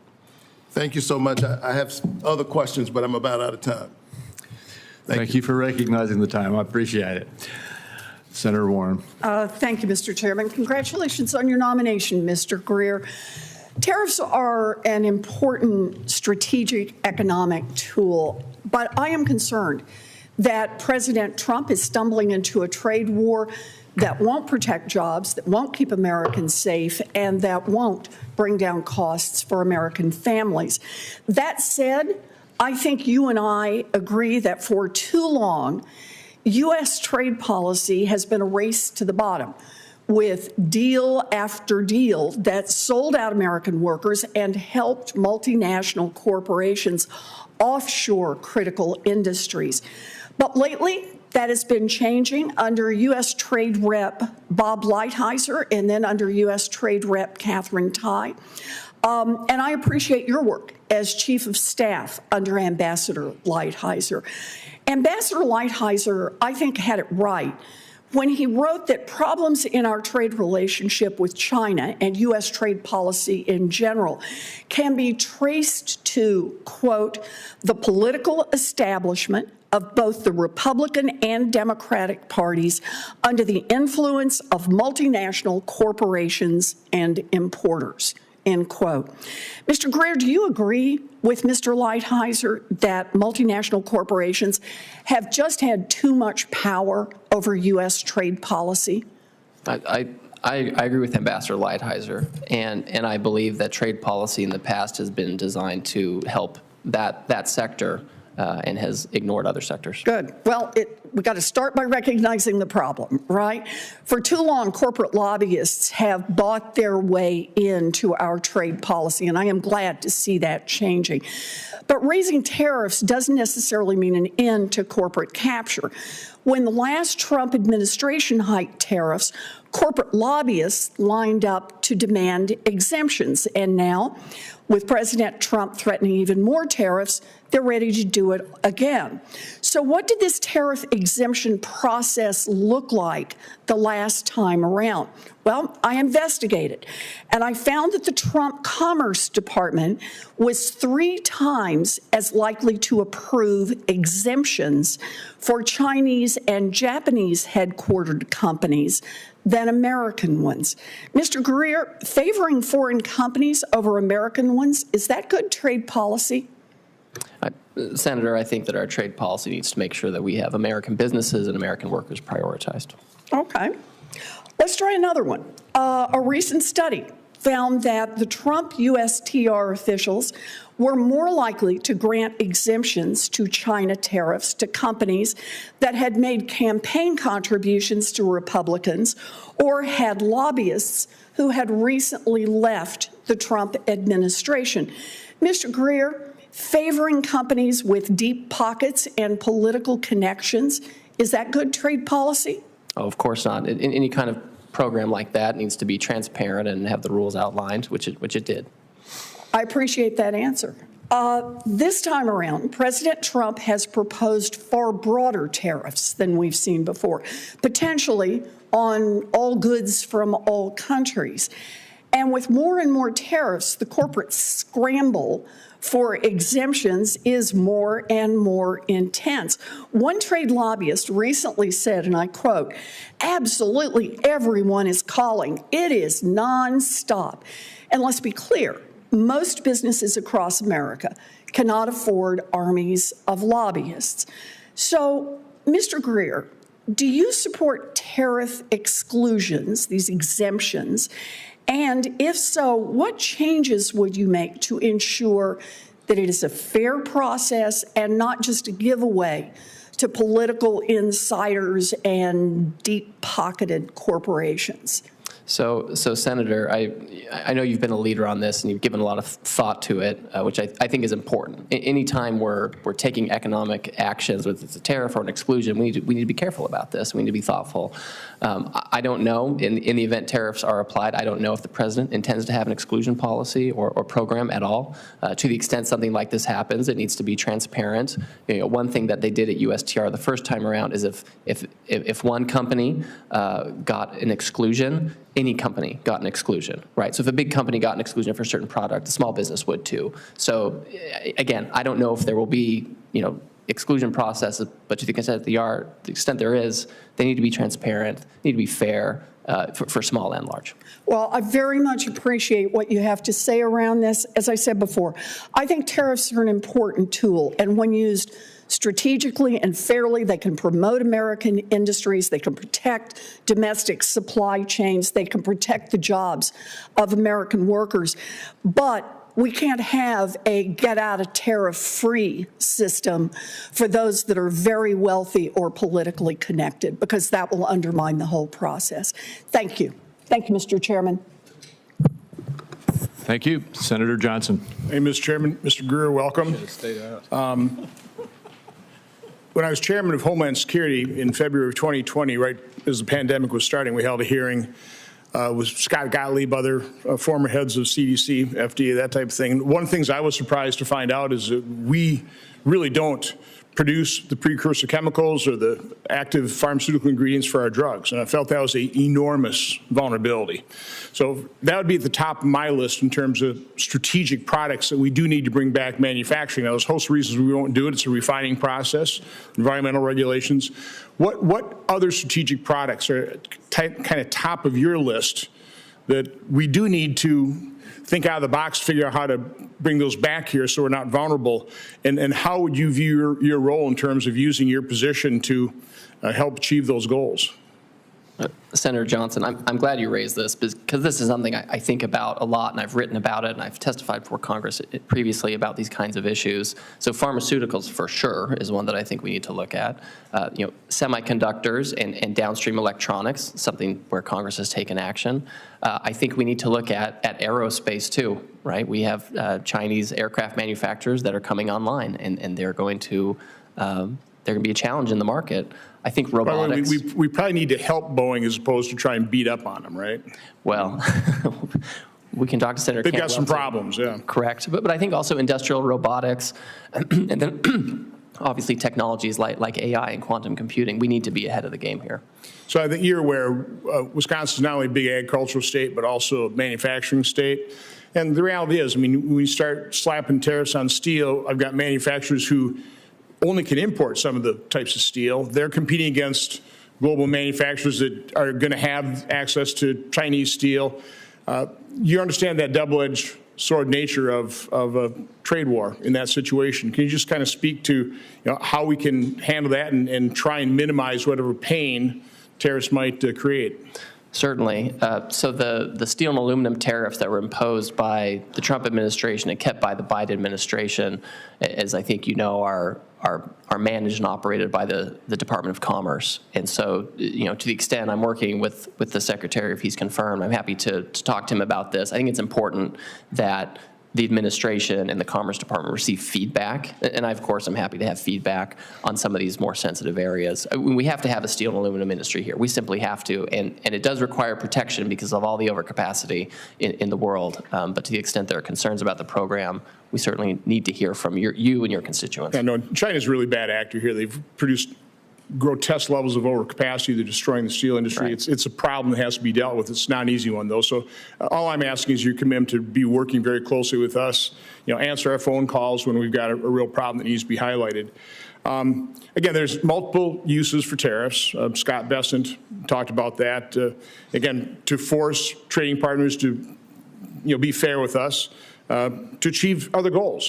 President Trump's certainly used that in his first term to secure the border when Mexico wasn't cooperating with Remain in Mexico, threatened tariffs, and all of a sudden we secured the border. Another one they're talking about is revenue.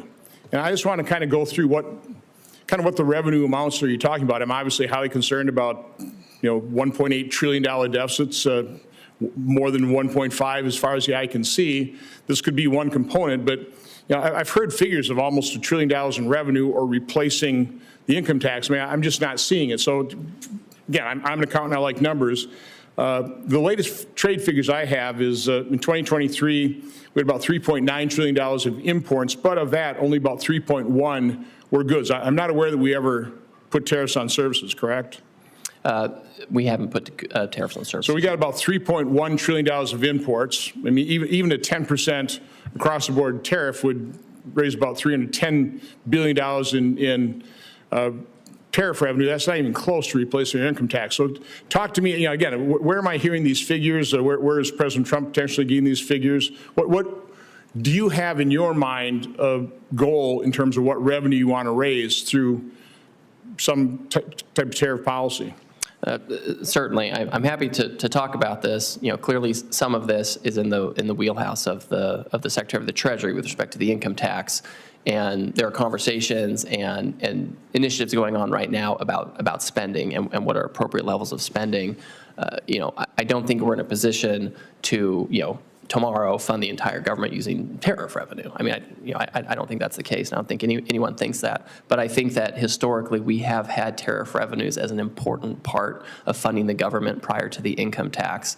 And having that was when the federal government was 2% of GDP, and now that's right. It was 25. So that's right. So I think these things combine. There's a question of how do we fund the government? What should the government be paying for?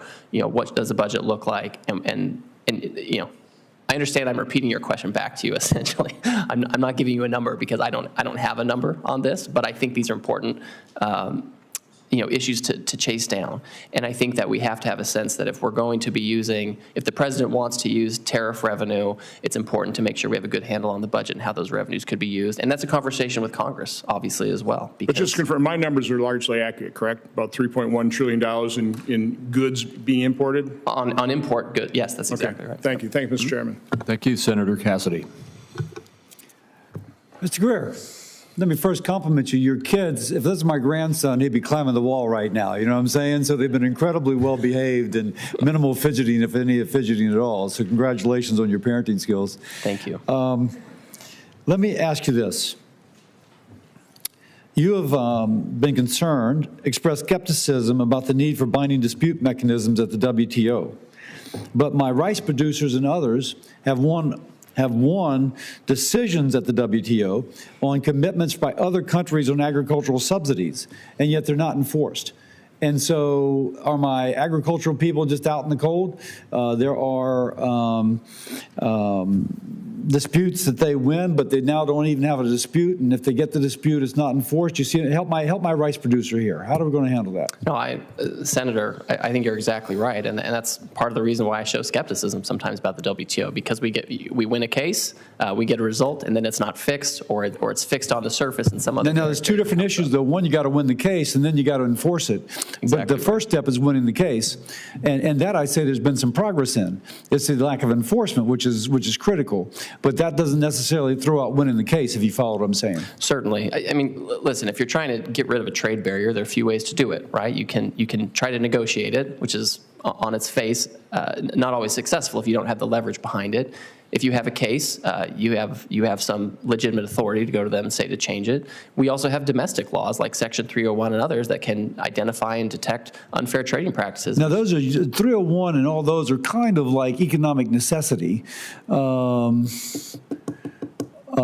you saying that we would use other mechanisms, we would abandon, if you will, WTO IDR, to use a bunch of abbreviations, and rely upon existing laws domestically to provide a tariff relief? So I think we need to use any tools we have available to get relief so we can have the market access. So I guess my question is, why would we be tossing a tool out? If we want any tool, but we're tossing out the tool of the IDR, even if there's been faulty commitment, it seems to me like we're taking a tool and we're getting rid of it when we just said we want any tool that we can. Well, Senator, I think part of the problems we've had with the WTO, and this has been bipartisan. I've seen letters from the chairman and the ranking member talking about how we need to make sure that the WTO doesn't undermine our trade rights and our trade laws. Listen, if we can use the WTO effectively to negotiate rules or to get a good panel result, that's fine. But we need to your point, we have to have enforcement. And at the end of the day, what that means is USTR has to go to the country and enforce the law. And sometimes that means imposing tariffs on them. When we say trade enforcement, that means tariffs. Often. Okay, so that's my next question. You're setting it up beautifully. About 40% of the imported shrimp to the United States come from India. Now, the EU, Japan, and the U.S. finds illegal antibiotics in their shipments. And there's also allegations that they use forced labor at every step of the supply chain. I think I've raised this with your former boss, with Catherine Tai, and now with you.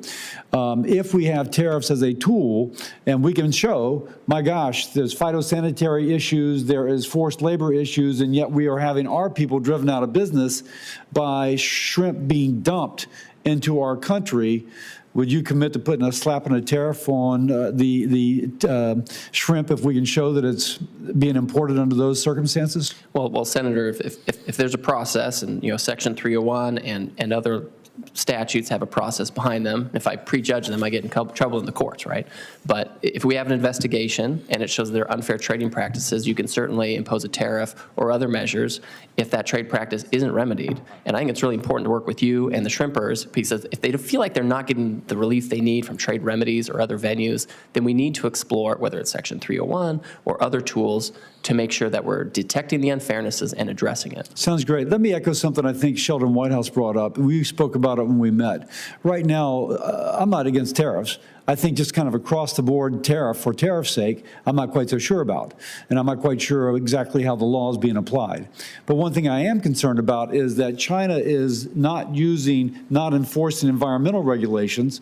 They produce a lot of sulfur dioxide, nitrous oxide, you name it, in the atmosphere, blows in the trade winds over into our country, but it lowers their cost of manufacturing by not enforcing those environmental regulations by 20%, and our industry moves there because they've just lowered their manufacturing cost by 20% by dumping their air pollution on us. Now, this classical economics, you would tax the externality, and I have proposed a fee on the carbon-intense product from countries which do not enforce internationally accepted norms on pollution control. Any thoughts upon that? Well, I think you've articulated the problem statement very well. I think there's an unlevel playing field, and I think that other countries take advantage of total lack of environmental regulations. And we'll differ, obviously, in our country on the appropriate level of environmental regulations, but we're cleaner than these other places in the way we manufacture. And I think it would be interesting to explore with you and the rest of the committee, how do we actually address that issue? And I think we do have to think of creative notions on how to do it. I take that as your commitment to support the foreign pollution fee. Thank you very much. Senator, no, excuse me. Senator Tillis. Okay, Senator Young, you're up. All right. Well, thank you, Mr. Tillis, Mr. Chairman. Mr. Greer, during the last administration, trade policy seemed to be treated as an abstract concept. Not really an opportunity for America to gain market share, to make our people wealthier. If anything, trade policy was something that where we were consistently in a defensive crouch. It screamed insecurity, it screamed weakness, and I'm certainly expecting better from this muscular administration as it relates to trade policy. Ignoring trade doesn't make us stronger. It cedes ground. It cedes ground when we are actively looking for partners and allies to help us shore up our supply chain by building redundancies. It cedes all sorts of economic ground. I've introduced a Strategic Minerals Act. We introduced it yesterday that would give this president and future presidents more authority when it comes to renegotiating sector-specific free trade agreements, focused exclusively, in this case, on critical minerals and rare earth elements. We need these. We don't have them in the ground here. So we need to trade in order to get access to them. My legislation is designed to bolster cooperation. We're looking for vectors of cooperation with friends and allies, to eliminate barriers, to enhance our nation's economic security so we're not starved of essentials as we were recently during the pandemic. Mr. Greer, you've expressed support for sectoral trade agreements in the past. If confirmed, which countries and sectors do you see as the most viable for securing market-opening trade deals that will uplift American businesses and workers? And how will you ensure that the United States is no longer shut out of critical supply chains? Senator, I appreciate your views on this and the conversation we had in your office.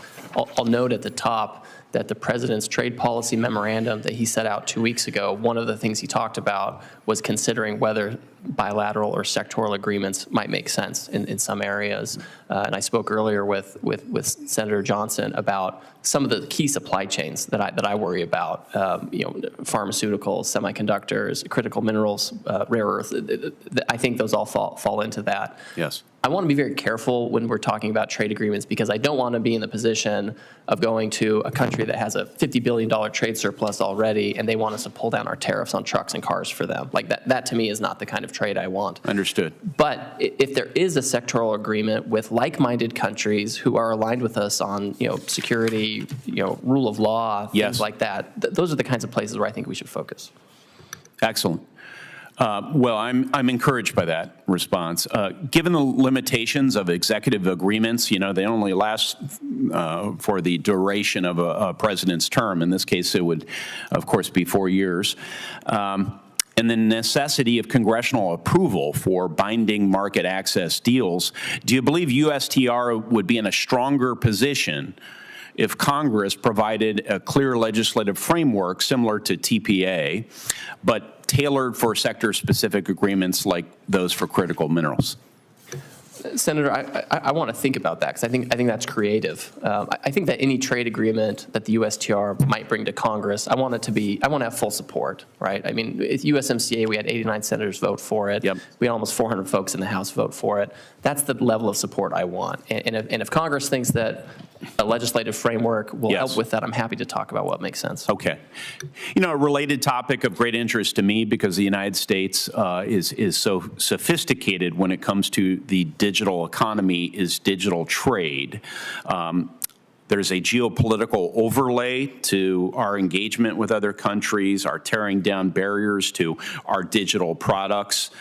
And that overlay is essentially if we embed in our products our values, privacy rights, consumer protection, transparency, all the things Americans value, then if the Chinese or others want to sell into our large economy allied countries or the United States, they need to abide by our values. So that's really exciting.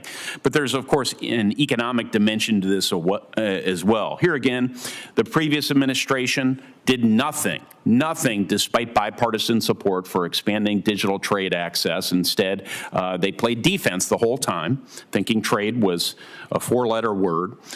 Mr. Greer, if confirmed, how will you work to prevent the discriminatory treatment of U.S. companies in key global markets and ensure they're competing on a level playing field when it comes to digital trade? Senator, in the first Trump administration, we took action under Section 301 to combat discriminatory digital services taxes. I know there are many jurisdictions in the world right now that are doing this and other measures to try to control the business models of our digital champions. And I want to make sure that if anybody's regulating our digital companies, it's going to be us, and they can't discriminate against it. And I think that we need to explore using Section 301 and other measures to make sure that we're able to stay competitive globally. And I look forward to working with you towards that objective. Thank you so much. Thank you. All right, and now Senator Tillis. Thank you, Mr. Chairman. Little Jamieson and Pearl, my staff are bringing you all a goodie bag. Jamieson, you need to know that I have 3 big sisters. They're awesome, although sometimes they can be bad. And Pearl, you get to share that with your sisters, but you have control as a little sister. Mr. Greer, thank you for being here. You've done an extraordinary job, and there's nothing I can do in 5 minutes that would do justice to all the discussions I want to have with you about trade policy. North Carolina, more than 50% of our trade is Canada, Mexico, and China. And yet I am wide open to some of these innovative ideas to hold these countries accountable, because it could be some short-term uncertainty and gain with the benefit of long-term pain, with the benefit of long-term gain. Just one question, Mr. Chair, I would like, with unanimous consent, to submit this commentary from Mr. Greer just recently on the posture that we should have towards South Korea. So without objection. I'm going to give you a break, but all of the opening comments about the president creating uncertainty. Okay, let's talk about that. He threatened Colombia, if they didn't start working with the United States, that he was going to impose tariffs on them. President Petro said, no way. He decided he was going to go to the brink because of the illegal immigrants coming from Colombia. What turns out that, I know people said that the president blinked, but in this case, it wasn't President Trump. It was President Petro, and now he's showing some respect for our laws. President Petro, who was elected in 22, should probably also pay attention to an environment that would force families to make the dangerous trip all the way from Colombia to pay a cartel to come across the border to come to the United States. Maybe that president should not only work with the United States, but understand he's got fundamental problems that would cause responsible parents to do that. So get to work at home. Mexico, same thing. President threatened the uncertainty that was created over the course of 4 days, created the horrible consequence of 10,000 troops going to the northern border of Mexico. I hope the president threatens tariffs again and maybe send 5,000 troops to the southern border of Mexico so those people in Colombia cannot make that dangerous trip. Canada. If Canada had paid its fair share to NATO, I'm the Republican leader of the Senate NATO Observer Group, have been since 2018. If Canada, in this century alone, the last 24 years, had paid their fair share to NATO, we would have $1/3 trillion in modernization and readiness that doesn't exist because they are a laggard. They are also taking advantage of our border, and they are taking advantage of trade agreements. Putting them on notice, I think, is necessary because they're acting like petulant children because they're north of the U.S. border, the most powerful nation on earth, and they're taking us for granted. And I think you're going to find very specific examples of where they've done that on trade, and that's where we need to tailor, I think, our agreements. South Korea, you've very articulately and your commentary have identified the threat there and the way that they're trying to counter unfairly, I believe, our big tech and high tech in general businesses, and some in their own country, and silent on China. And then finally, China. You know, at the end of the day, we know in North Carolina, if we get into a broad-based trade war, we're going to get damaged, particularly in North Carolina. They're going to close off access to their markets for pork and chicken, et cetera. But we have to hold them accountable, folks. I have seen counterfeit goods that have killed people coming from China. They're stealing our intellectual property theft. They're stealing our ideas. They're making it cheaper. They're, in many instances, less safe. And I believe that under your leadership, we will tailor it. Everybody that's got this false narrative that we're just going to do blunt force tariffs across the board. It's illogical. If we did that, we're going to have to discount, to Senator Johnson's question, discount the net revenue, because it's got to be net of retaliation. But I have confidence in you, Mr. Greer, to provide the advice to the president to get this right. It is time for Europe. It is time for Canada. It is time for China. It is time for the countries of South America to understand where we've been treated unfairly, we no longer will, and I look forward to supporting your nomination. And kids, your dad's done a good job. Thank you very much, Senator, for all of that and for the kindness to my children. Senator Marshall. Well, thank you, Mr. Chairman and Ranking Member. I guess I'm it today. So I think, first of all, it's great to, once again, that both sides of this dais share many of the same goals. I heard my colleagues say that they want an aggressive trade agenda to open up more free markets, so that's exciting to hear. And I would add with that, I assume they also want them to have fair and reciprocal trade agreements as well. So we're assuming that we share the same goal. Under President Trump, he gave us USMCA, he gave us South Korea, an improved Japanese trade agreement so important to American beef, and China Phase 1. Mr. Greer, what trade agreements were accomplished under Joe Biden? Senator, I'm not aware of any. Okay. I want to compare and contrast a little bit here more.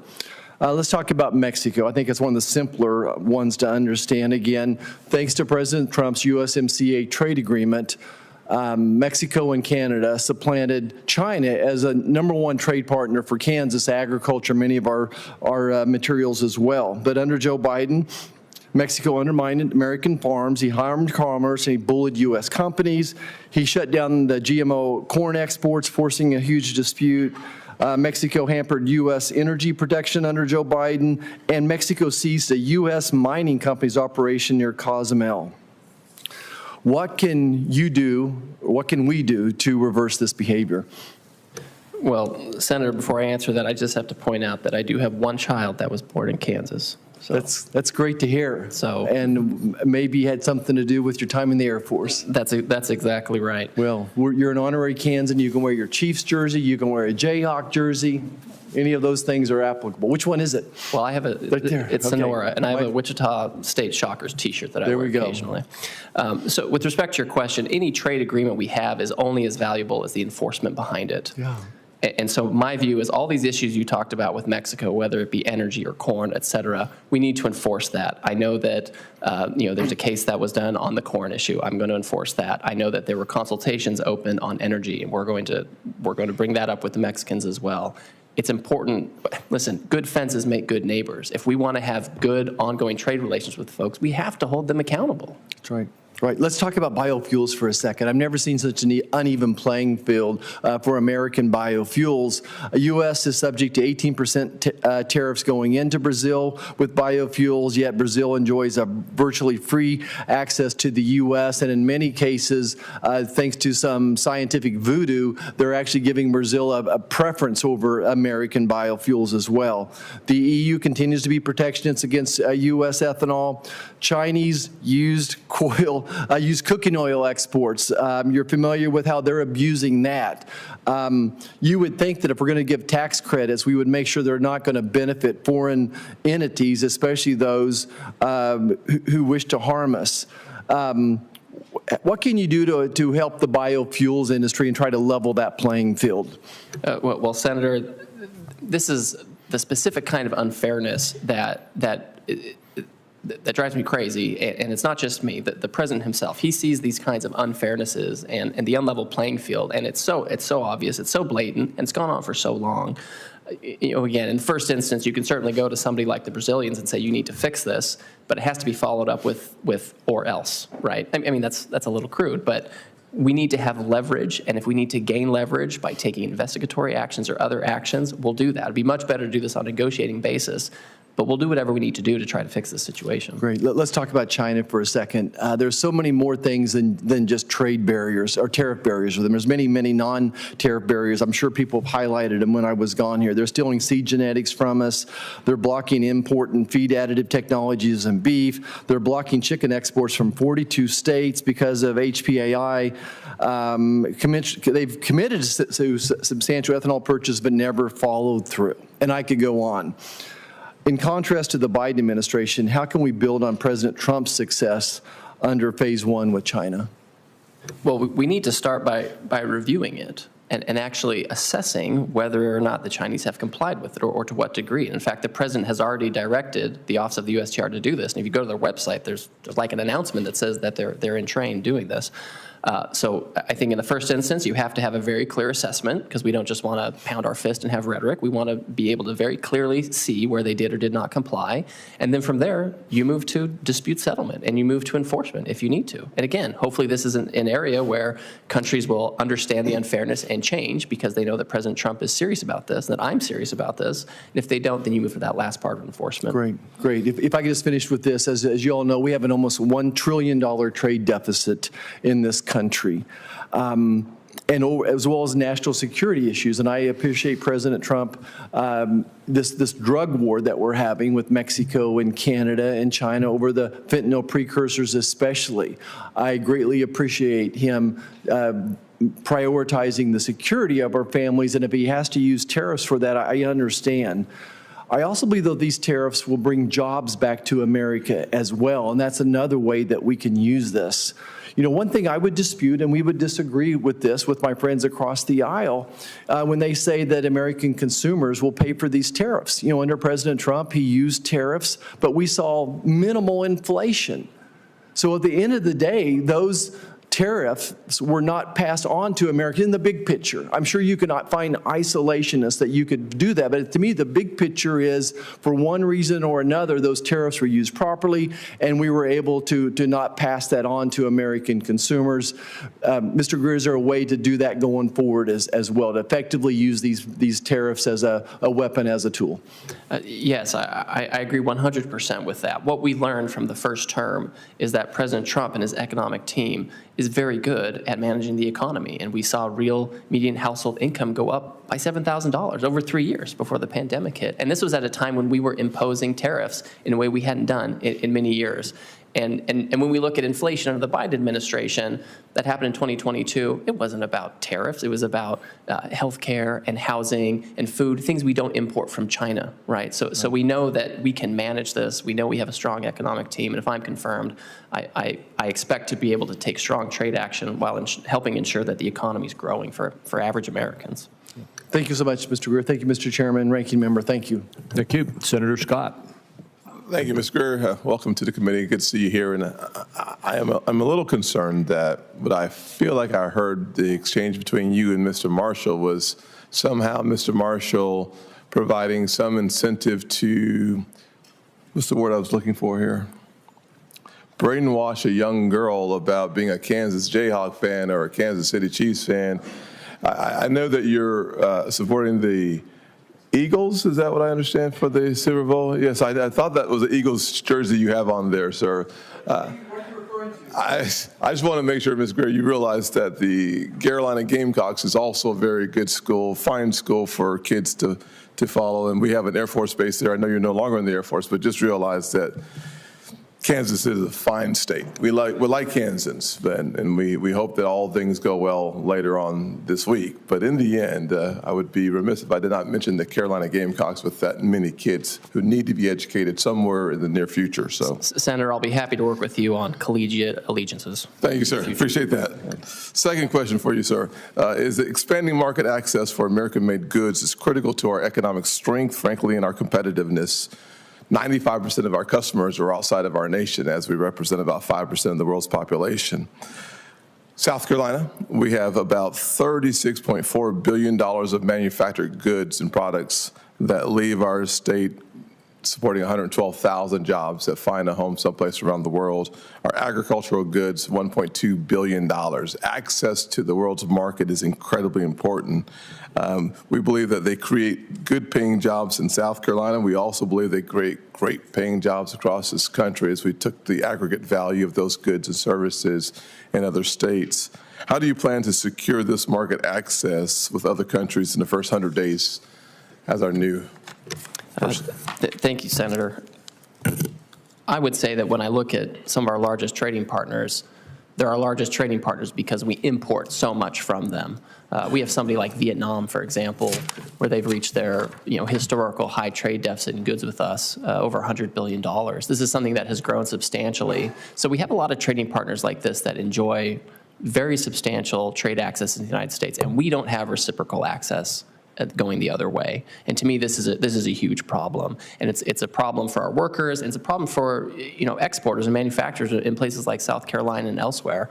So I think in short order, we will be approaching these countries to assess their unfair trade practices and why it is that they're able to have and maintain these huge trade imbalances with us over many years. That it doesn't make sense when we have so many products where we're competitive and we should be able to ship overseas. And again, I've mentioned this before, I expect the Trump administration will have competitive energy policy, tax policy, regulatory policy, permitting policies that will only help us be more competitive in these foreign markets. But we have to open them, and I think we need, I need, if I'm confirmed, I have to be able to go to these countries and explain to them that if they want to enjoy continued market access to the United States, we need to have better reciprocity. So it seems to me that the president's tariffs approach really, one has to do with punishment, the other has to do with right-sizing our approach to a global economy, and both seem to have the American consumer in mind and our national security in mind as well. And the more efforts we see from the president in this direction, it seems like his ability to recalibrate the global system and, frankly, to make it more responsive to Americans, net positive long-term. Senator, I agree with you. I couldn't put it better myself. I think that's exactly the way we need to do this. This is the time to restructure the global trading system to better serve American workers and businesses. It also seems to me that there are countries like China. I'm not sure the politically right way to say this, but they lie, they cheat, they steal. And yet, with the World Trade Organization, they still have a most favored nation status. What should we do about that, and how do we re-examine that and try to figure out how to right-size that relationship as well? Senator, I think that's really important, because I think if you look historically, granting China permanent normal trade relations is one major cause of why we're in the situation we're in now with unbalanced trade. And I think it's important for Congress and the administration to work together about how that looks going forward. In fact, it's something that the president put in his trade policy memorandum. He specifically said, consider the legislative options related to permanent normal trade relations.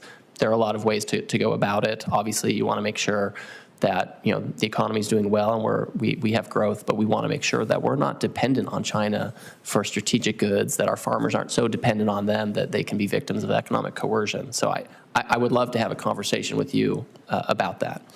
Mr. Chairman, my last comment really doesn't necessarily need a response, but from my perspective, our first weapon for national security ought to be an economic weapon, a non-kinetic option. And to the extent that we deploy that weapon in the most effective way possible, we keep more Americans safe, keep our soldiers at home, and frankly, I think it recalibrates or it repositions America as a city on the hill. And I hope that we engage in the most effective approach and use of that economic weapon that we possibly can.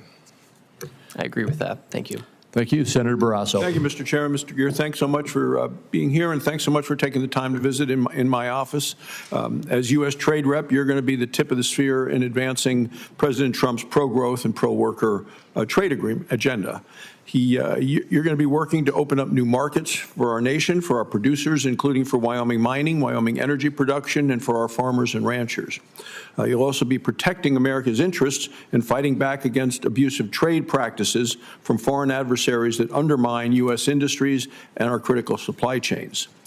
You have a big task in front of you, as we discussed. We're all counting on you, and I have no doubt that given your experience serving President Trump as Chief of Staff, at the U.S. Trade Rep during his first term that you're ready and you're equipped to lead the charge on behalf of the nation's trade agenda for this in his second term. In regard to market access, I know we all talk a lot about market access today. We also talk about market access when we met in my office. You know, I mentioned to you the importance of opening up new opportunities for the industries from my home state of Wyoming. We talked about how opening up markets in Japan for U.S. beef, that was a big win for Wyoming ranchers. Told you about how Wyoming is an energy powerhouse in the nation's energy breadbasket. Wyoming also plays a major part in the world providing abundant, affordable energy to our allies around the world. We also have huge mineral deposits in Wyoming, a mineral called trona, which is refined into soda ash, a basic chemical building block used in manufacturing lots and lots of products, including glass, detergent, pharmaceuticals, whether it's oil, natural gas, coal, critical minerals, and agriculture. Wyoming's economy, the U.S. economy, is going to greatly benefit as we export resources to new markets. So as U.S. Trade Rep, what types of emphasis are you going to place on opening up new markets for U.S. exporters and certainly for Wyoming producers? Well, Senator, thank you for that, and I agree with you on the mineral wealth and other wealth that Wyoming has to share with the country and the rest of the world. I expect that going forward, we want to be in a position where our economy is very strong. So I don't think about trade policy as an end in itself, right? I think of trade policy as something that's going to result in higher wages and higher incomes for Americans and their families. And that means a lot of things. It means we need to make more here. It means we need to export more as well. You know, as everyone knows, I have concerns about the trade deficit. I think it's unsustainable and I think it's harmful, but there are several ways to get at it. One is by ensuring that there are unfair trade practices with imports, but another important way is by making sure that we have other markets where we can export our goods and services. Could you add into it in terms of maybe how you would do it differently than what we last saw the last 4 years under the Biden administration? I thought they fell way short in opening access to new markets. Well, for me, Senator, it's of critical importance to, at a very early stage, and I hope the Office of the U.S. TR has already started in this, it's very important at an early stage to figure out exactly what we want from these other countries. Sometimes I hear people say, let's do a deal. And I say, well, what's the deal? What's the deal that you want, right? So the more specificity that I can obtain, if I'm confirmed from our industries and from our workers about what kind of market access we need and where, that'll make my job all that much easier to be able to go in and go to these countries that have enjoyed market access to the United States for a very long time, but who maintain high tariff and non-tariff barriers and say, this is what we need and this is what we expect. And if you're going to continue to have good relations economically with the United States, we are going to expect access. And this isn't about muscling people or being a bully. It's about having fair and reciprocal access. I want to talk about Mexico and USMCA commitments. So Mexico has repeatedly violated the historic United States-Mexico-Canada agreement. They were ruled by a dispute panel to be in violation of the USMCA with respect to U.S. corn. Mexico has taken hostile actions towards seizing assets of U.S. companies. An issue that I've weighed in on over the years has been Mexico's hostility toward U.S. energy companies. Mexico's previous president discriminated against U.S. energy producers, favoring his state-owned utilities and oil and gas companies. The Biden administration, I think, fell well short of fully protecting U.S. energy producers. And Biden's U.S. trade rep failed tremendously to make any meaningful progress. That's left great uncertainty, jeopardized lots and lots of money in U.S. investment. First, Mr. Chairman, I'd like to enter into the record a bicameral letter that I led on the need to address this matter. Without objection. Thank you, Mr. President. And so the question is, going forward under the Trump administration and with Mexico's new president, who's now in office, how important it's going to be for you, U.S. trade rep, to help protect U.S. energy companies and their investments? Senator, I share all of the concerns that you just laid out. American energy companies, we're the cleanest companies, our labor practices are good, our governance practices are excellent, and that's why our energy companies are partners of choice all over the world. And so I will expect at a very early stage to be able to go in and look at where the Mexicans have been discriminatory against us or taken unfair action or favored their state-owned industries over ours, where they have violated the USMCA, and to move forward, if it requires consultations, we'll do that. If it requires enforcement action, we'll do that. Thank you, Mr. Chairman. Thank you. And Mr. Greer, we're getting close. Senator Wyden has another question, and I believe you'll wrap up, and then I'll wrap up, and we'll be done, right? You will be liberated soon, Mr. Greer. Go ahead, Senator Wyden. My question to you, and I'm going to get into one quick area and then make a short closing statement, deals with forced labor. And forced labor and doing everything we can to block it is, of course, the morally right thing to do, but it's also enormously important to American businesses and American workers. And in fact, we've on a bipartisan basis thought that was so important. USTR sits on the primary enforcement committee. It's called the U.S. Forced Labor Enforcement Committee. And I would like to know how you think we're going to be able to wage this fight, because USAID and the foreign players are having their roles reversed under what we have been talking about here in the last couple of weeks. So I'd like for your thoughts on what's going to be done to have an aggressive effort against forced labor, which I think is an important effort for the United States for the reasons I just mentioned. So, Senator, I agree. I agree entirely with you on the forced labor issue, both morally and economically. U.S. Customs and Border Protection is tasked with enforcement, and I know that they've been escalating that in recent years. And I assume that direction is going to continue. It's not my agency, but it's an area where I'm very concerned, and I think I have equities there if I'm confirmed as the U.S. Why don't Trade you Representative. get back to me in writing on this, because you all do have an enforcement role. That's why I mentioned the organization. And so if you tell me it's somebody else, that concerns me, because I want to know how we're going to be able to push at least as hard as we do today, rather than go backward on forced labor. Here's my last thought. I still haven't heard from you over the course of the close to 3 hours, despite my repeated requests, a single good economic argument for these sweeping, universal tariffs. And in fact, some of my colleagues who haven't really had a chance to get into this over the years said, well, that's what we did under Trump 1. That is not what was done under Trump 1. In fact, Donald Trump said specifically he wanted to go way beyond what was done in his first term to these universal tariffs. So I want to leave you with this. I feel so strongly about trade being done right. I want to continue to discuss these issues with you. I'm not convinced we're there yet, because this is particularly critical to our competitiveness, to inflation, to what it's going to mean for working people and small businesses. And as I say, I consider this absolutely a prerequisite to doing trade right. And we have not gotten, in my view, a sufficient answer on the question of our time, which was the big change in policy from Trump 1 to Trump 2, because they're not, as my colleagues suggested, well, the same thing. They're not. This has much more extensive consequences, and I'll just close by way of saying I was supportive of the targeted tariff approach in Trump 1. And I think you might have been in my office with Bob Lighthizer when we talked about it, because then we said we're going to go in and really laser out an approach that ensures that we get the upside of a tariff without the anti-consumer downside.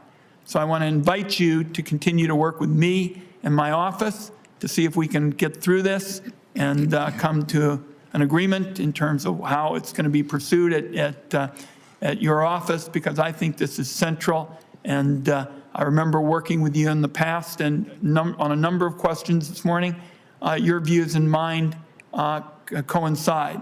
But on this question of what's going to happen with a big universal tariff, this is brand new ground. I don't think it exists in history. It wasn't part of Trump 1, but it's got the potential to do a lot of damage to the American people and the American economy. You don't want that. I don't want that. Let's continue to talk about it. Thank you, Mr. Chairman. Thank you, Senator Wyden. And Mr. Greer, again, thank you for appearing. As Senator Wyden indicated, you've been here nearly 3 hours now and have responded, as you have in previous meetings with members of the committee, to their questions very well. And I think you've done a phenomenally good job. You have shown that you are completely capable and qualified for this job. I look forward to working with you and making sure that we get your nomination confirmed as soon as possible. With that, I would like to remind my colleagues that the deadline for submitting any questions for the record is 5 p.m. today, and the Finance Committee will stand adjourned.